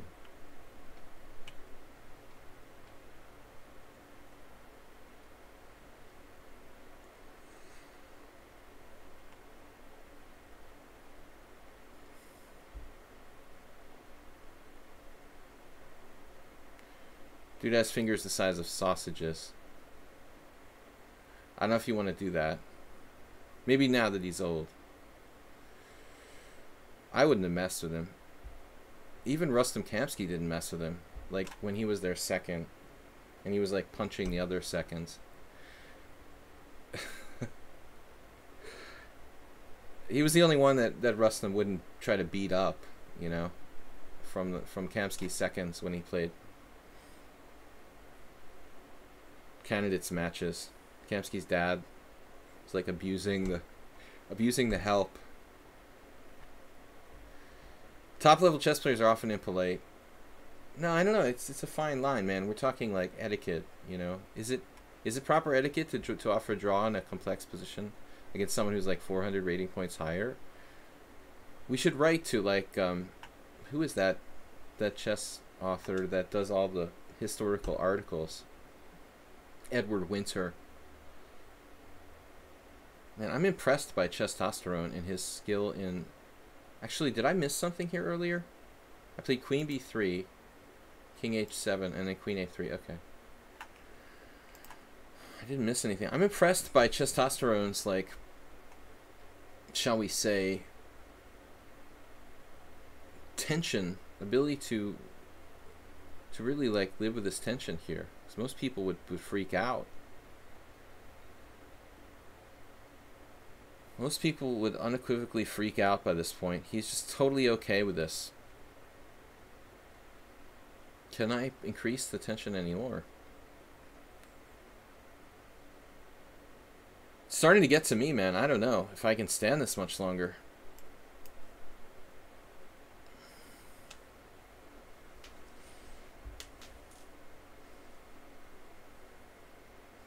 Yeah, but you got to imagine the guy when, you know, how big he was when he was, like, middle-aged. He was scary, man. He's the size of a bear, like a large bear. And he wasn't, like, old then. I don't know. I wouldn't mess with him.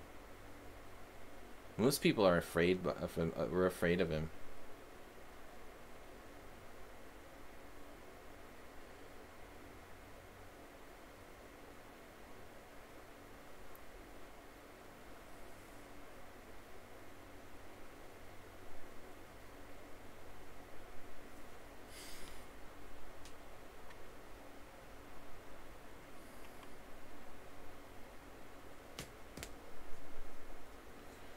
Alright, bishop b1.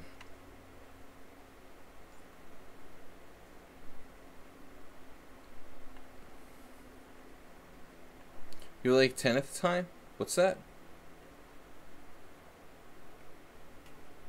You're telling a story, Pichu? You had a rapid tournament where it was a theoretical draw, opposite color bishop endgame, offered a draw.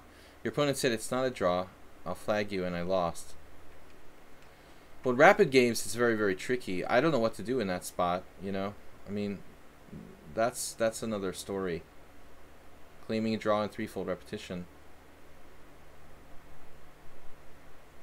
Alright, I'm just going to go back here, man. This is enough of this. My e4 pawn is questionable. The knight is just hanging. Alright. Yeah, I don't know about and how you do that without keeping score. How can you claim a threefold repetition? What happens? You have to demonstrate it, like for the arbiter, Pichu. You just have to demonstrate the threefold repetition, like over the board while everyone's watching. I don't know. That's a tricky spot. You got no score sheet to prove. If you've only like one chance to claim the draw there, yeah, that's weird. d5, I don't really like it. Maybe I can play d5 and b4. Black is running out of space. Though this might be a mistake. Like most of my moves, he finds another good move. Wait a second. So now knight f1, g5, knight g3, my bishop's trapped.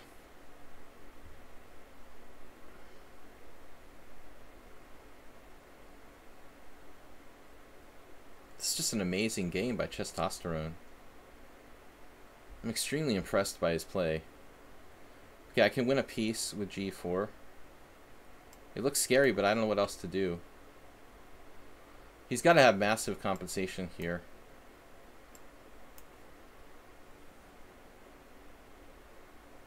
Well, anyway, some sort of serious compensation. Maybe not enough. Massive is a small exaggeration.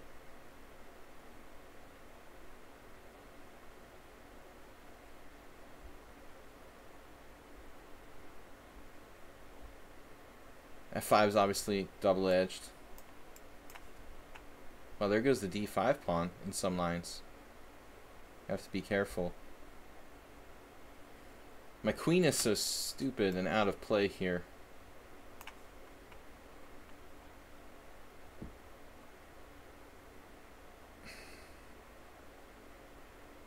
Guys, one more game after this.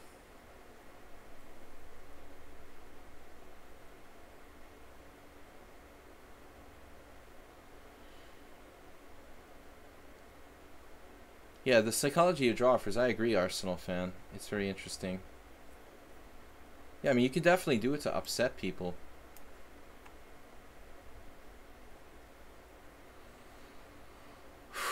Man, testosterone just won't leave me alone. Dude, you gotta leave me alone.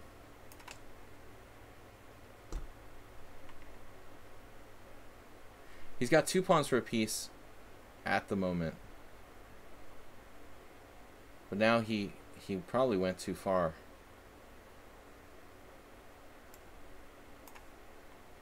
He could have traded queens there and played e4 and been possibly in business for a 3rd pawn. Don't have hallucinations, please. Me. So we got knight check. I really like the way he played this, though, keeping the tension in that King's Indian. It was a good job. I think here, you know, it wasn't clear until the end, you know, when he falls apart, but apparently this was a strong move. The computer says I'm just winning. I forgot that my rook is protecting d4. I mean, I was looking at this, and e4, and I thought, oh, okay, black has counterplay. But actually, if I can play knight d4, which I didn't see my rook was protecting d4 at first. I also have some really crazy combos with like knight takes f5, so apparently I'm winning. But I thought until a point, let's say 12, 15 moves, I like the way that black was playing this. And again, I'm in a kind of situation where I'm not really sure about what I'm doing. The engine likes white. I don't know. I definitely should have played h3, I thought. Okay, a lot of questions, not many answers, guys. Last game for today against I take back, I think. Unless this is super fast. Strong enough player to offer... Okay, this is what Nefedov says. The main thing is to be strong enough player and offer a draw when 1. The position is equal, 2. The position is unclear.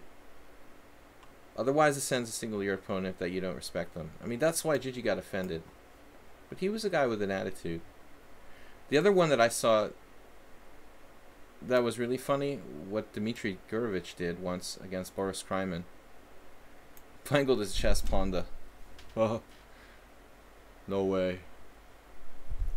So Dmitry, who's a much, you know, nicer guy than Roman, for example, in general, for whatever reason, I don't know, Kryman wasn't really a nice kid. Anyway, he was very young and much lower rated than Dmitry, or significantly lower rated. And he was like, say, 2350, and Dmitry was like 2600. And anyway, like, Dmitry was better. I think he was just like white, and he was better. And it was fairly early in the game, like probably the first 17 moves.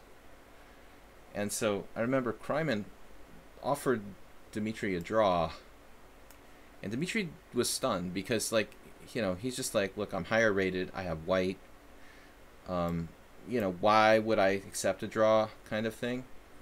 So he didn't know what to do. He didn't say anything because he's like not as, you know, not as cocky as Roman. But I remember watching, like, Dmitry just sort of like looked around, like, and he did this thing where he looked behind him, and then you realize that he was like trolling Kryman.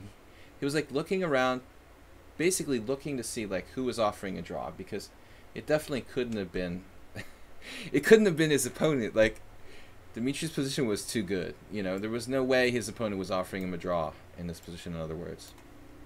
I just thought that was funny. Kind of a funny, passive-aggressive. He like looked around behind him, then over the other shoulder, under the table, you know. Like, where is that coming from, that sound, you know?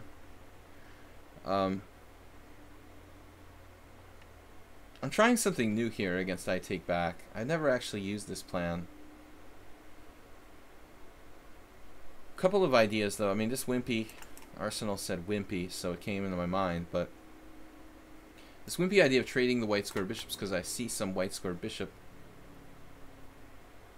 This is not the way I traditionally play this. There's a couple points, though. It frees my f-pawn. It enables the possible bishop f3. It's a standard maneuver in this type of line anyway, and it stops g5, knight h5 type of stuff, which would like trap my bishop.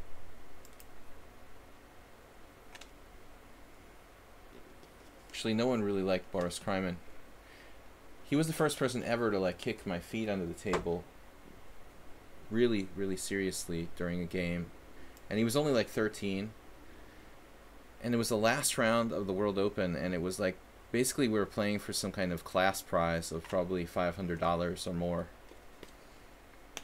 And I ended up losing. But it was my first experience with someone, and I wanted to punch him, but he was, you know, underage, and I was like probably 20 years old. So the punching, you know, the Arsenal approach didn't work.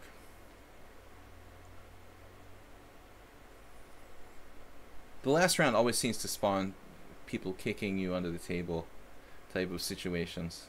When there's money on the line, they just resort to anything. So I play d5 now. If you're going to play e5, I'll play d5. I'll close it up. We'll play a different approach now. Now I could turn it into a normal King's Indian if I need to with like e4.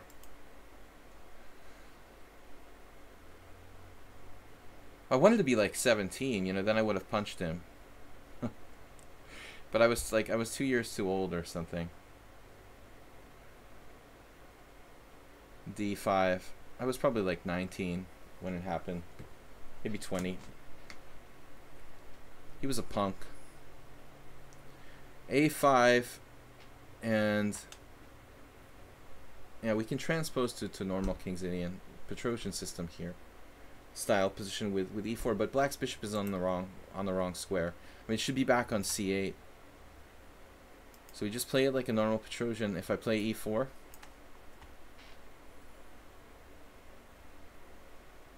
there are possibly other plans, but I don't have any fun stuff like castling long. If I wasn't castled already, I would have like a ton of options here. We could castle queenside, leave the king in the center, play something like g4, h4. Unfortunately, I'm committed to castling kingside. Now there is this option to go here rather than bishop h4, bishop e3. But I think that's another plan that again would be better if my king wasn't castled kingside. Probably better off playing this like a true Petrosian system.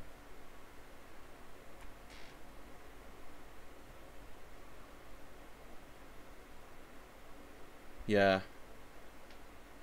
I don't know, it's strange because he doesn't even know him. If you actually like met the person and formed an opinion, it would be more viable.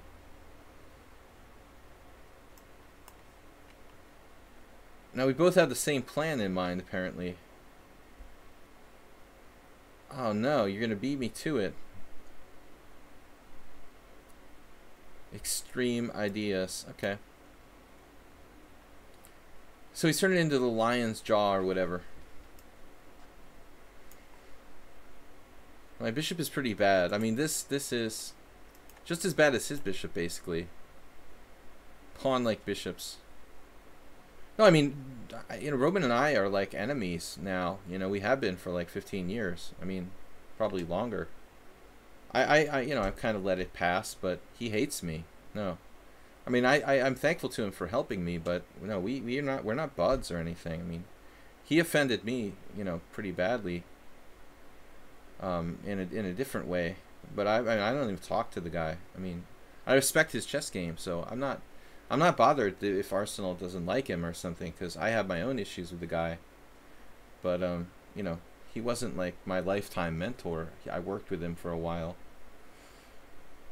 Knight g4 here. Where am I going from there? You know. I mean, you should think about like h3, knight f5 maybe. What you gotta do is you gotta like flip his car. You know, that's the best thing to do to someone. To troll them. Alright. Let's come up with a plan here.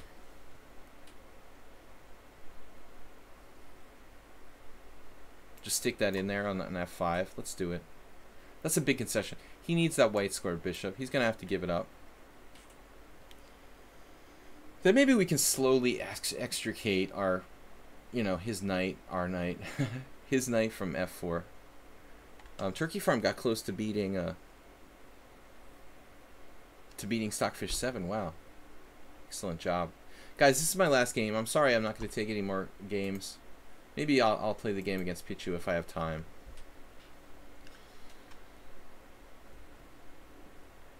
I will ask you about that conflict over a pint of English beer. Sounds good, man.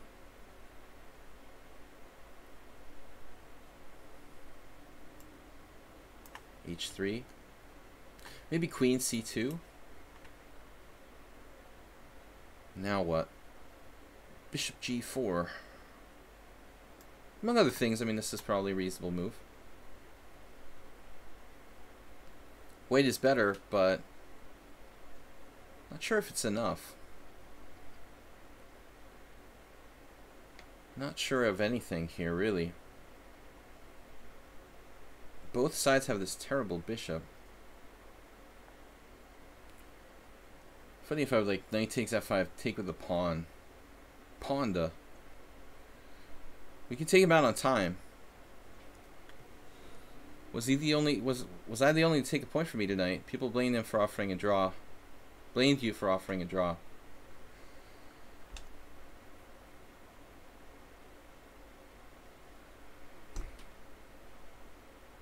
It's all easy. I'll try to play this last game against Pichu. Whoa. If Takeback loses on time here, conveniently. Guys, tomorrow, thanks for watching. Tomorrow will be a viewer arena tournament 5+2. Right, this actually is fine by me. Nice quiet continuation. There's another one where that came from. Queen E2, Queen F3. Queen E2. Played instantly.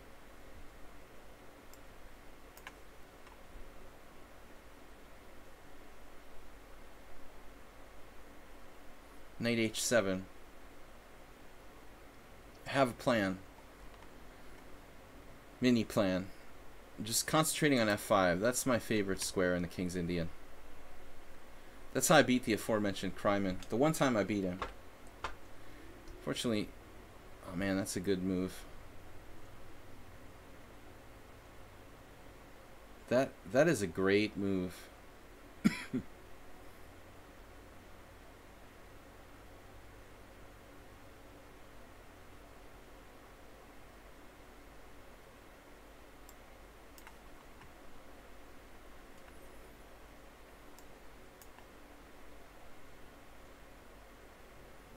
I think I screwed this up.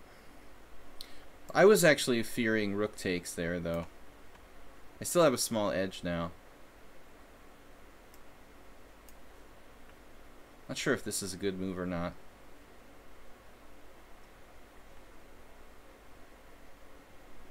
I let my advantage dwindle. Wow. G4. Highly controversial. Where's my counterplay now? On the queen side, I guess. Man, oh man, I'm messing this up systematically.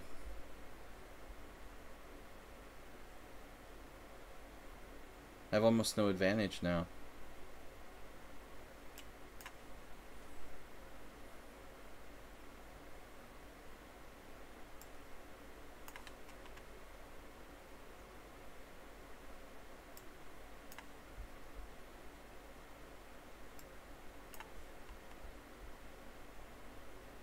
This is the classic Petrosian structure.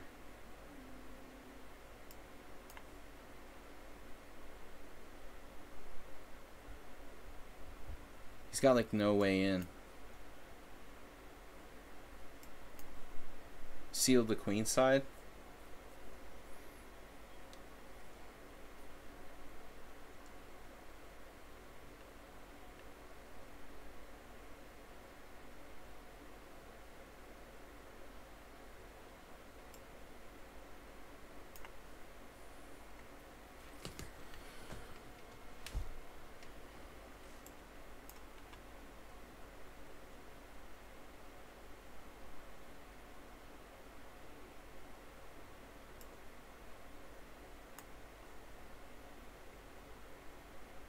I gotta get my king in the game somehow.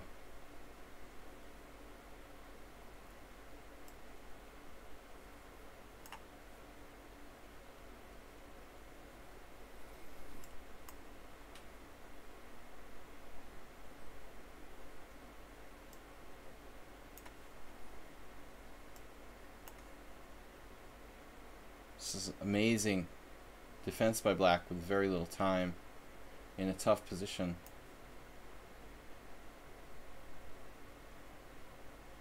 Can he hold it? H5's too risky.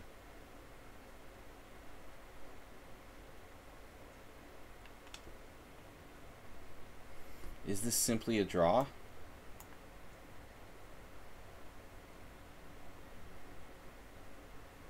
Oh no. Is it a trick? An intentional sacrifice? Great game by Take Back. Okay guys, I'm just playing this last game here against Pichu. I didn't think this was going to last so long. Really good defense there. Bonus game. Last game, guys. Gotta go. I'm supposed to be cooking dinner now. Probably should be a draw. I don't know if Pichu's here. Let's go. Back tomorrow.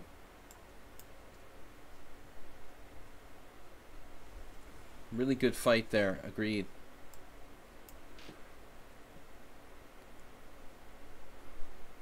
My knight is much superior to the bishop. Piert's defense. Stopping c5.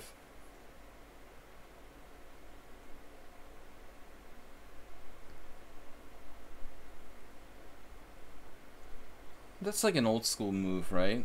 I guess I'm supposed to play a4 and stop b5.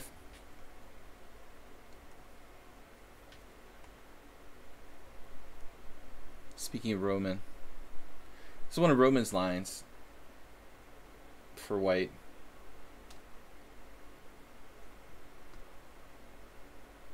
I'm sure black has reasonable defenses here, but I prefer b6 for black. Maybe b6 instead of c6.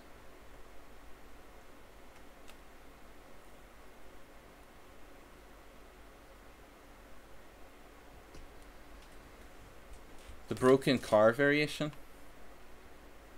Why is that? I must have missed something. One of my own jokes that I forgot or something. Guys, please donate to support the stream. Thanks so much to Asterbait. 155 bits he donated today. Earl Dixon 100, a spectacular camel with 4. 4 is not to be taken lightly. Third place, the bits donations for the week, guys. What are we doing? So this is Pichu. We played so many games with the turkey farm lately in the Pierts. What am I supposed to play now? You know, I've seen people play a5 here, but I always feel like that doesn't make sense. Bishop c4 is a move. Play like Feugl style. I had a game with black against Feugl where he did like queen b1, queen a2. That was instructive. This is probably a bad move by me, actually. Just knight takes e4, knight takes e4. Should equalize. What am I supposed to play here? I can't think of a good waiting move for white, actually. Yeah, that should equalize. Falling for my own standard sort of tricks here. Totally equalizing. I'm an idiot. I don't actually play this line in serious games. Now e5. That's an aggressive move, but probably good. More commonly, you'd see people play like knight to f6 here. e5 is uncompromising. But it's also very drawish. I mean, d takes e5 looks like it's not much play left after that. He could probably try for more here. Queen a5 check? No, I have bishop d2. So this just looks equal. Oh man, I was an extra game. I got a little bit lightheaded. Can't believe I let him play knight takes e4. I think you just have to play bishop e2. I don't know what got into me, you know. And bishop e2 is the normal move. I don't know what got into me, guys, but it wasn't good.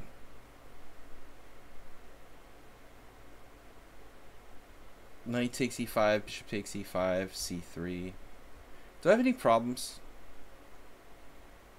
leaving the queens on the board? Do I want to trade queens?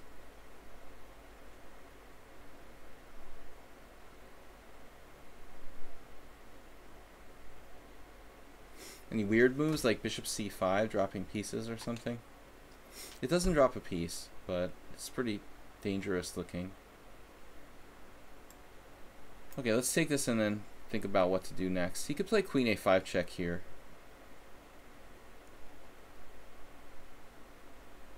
f4. Committal of suicide. I was thinking just c3. But now black might be better.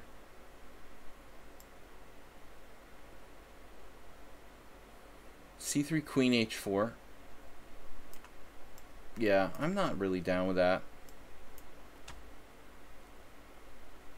Can we outplay Pichu in the endgame? In this equalish endgame?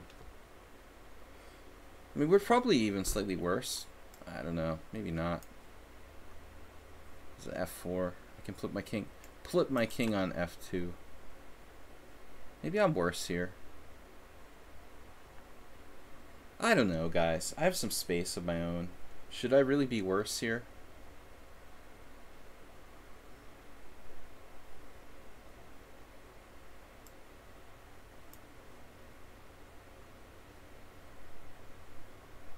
Impressive player. What is this? The strongest ever black chess player. You know, defining black. Now there's players who are stronger than Ashley, probably. I mean, what about like Amon Simatoe? Isn't, you know, is like, he's a grandmaster from Africa. Strong doctor from Egypt. He's about 2,700. A doctor from Egypt is 2,700. A doctor. Okay, I don't know who you're talking about there. There are definitely players from Egypt who are high rated now, but doctors? Okay, here. Now a5, and we're starting to talk. Talking here. Got that pawn out of take, which is good.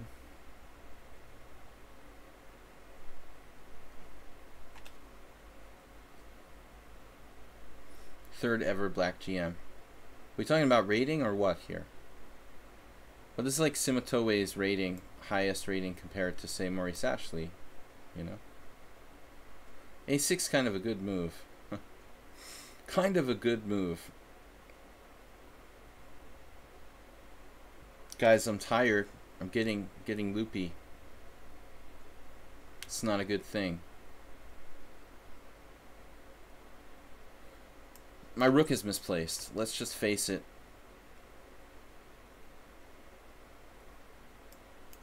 You're driving me crazy with that bishop.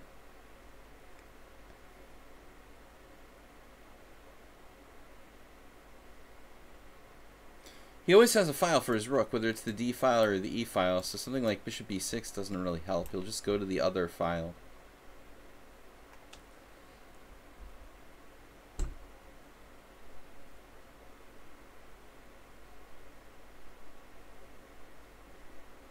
Okay. Is there some way I can make progress? Not really. It just seems like b4 weakens my queen side. Let's go here.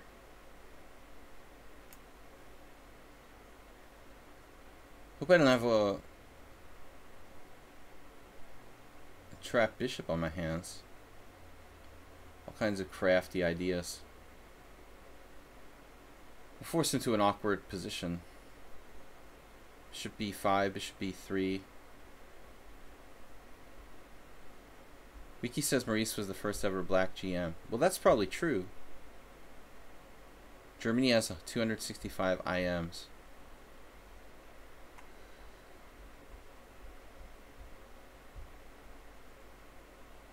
Alright, rook b4.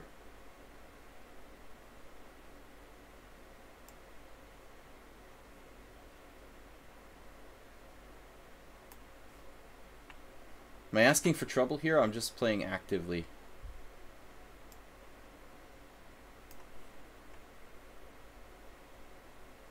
Please don't let there be any tactics.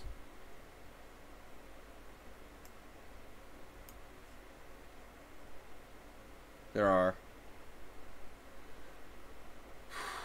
Really, really.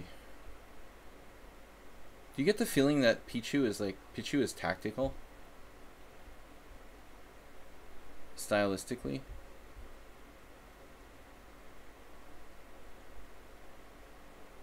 I have to be careful. Man. Could impale myself very easily. But so could he, you know. This is a very double-edged move.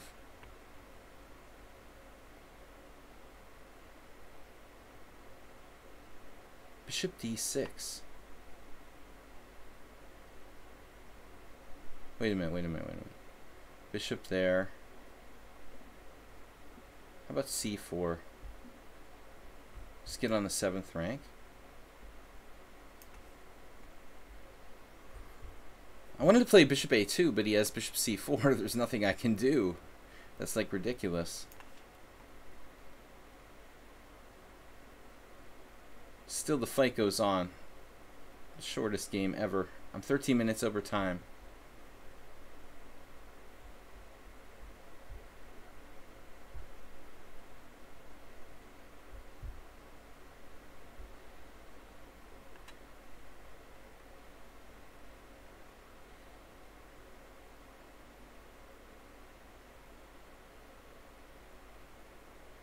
What is that?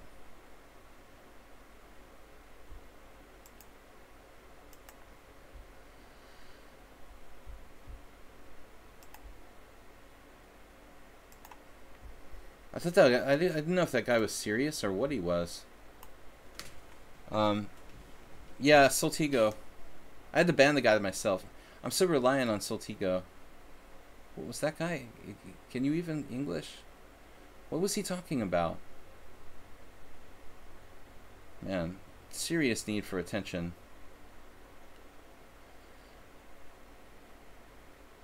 Let's try this.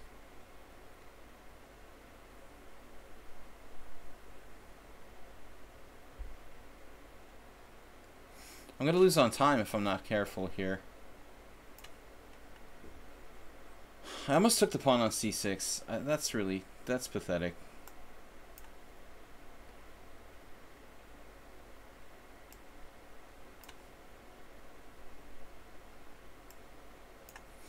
Coming in. I just realized that Pichu's like playing for a win here. Quite sure what's going on. What am I playing for? This is kind of a sharp position. I thought I was better, but his king is so strong now.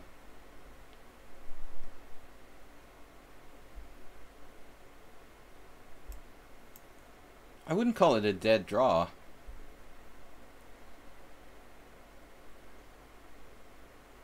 Pawn takes check. There's some issues, maybe. I guess it is a dead draw now. I better be careful.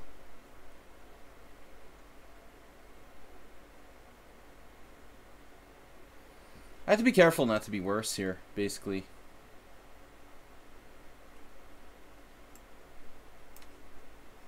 Plus, I'm going to lose on time fairly often. fighting it out to the bitter end. Almost mated myself. He's trying to mate me.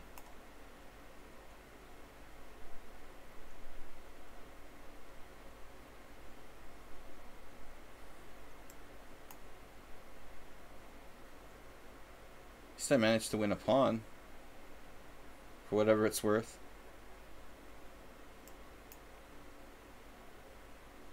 Just stay away.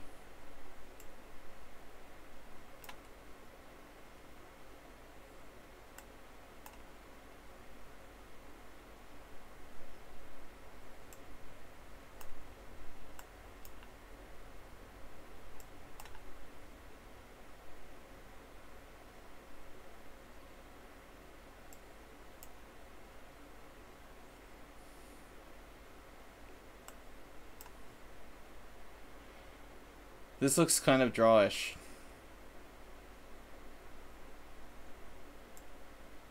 Thanks for subbing, Pac-Man's pal.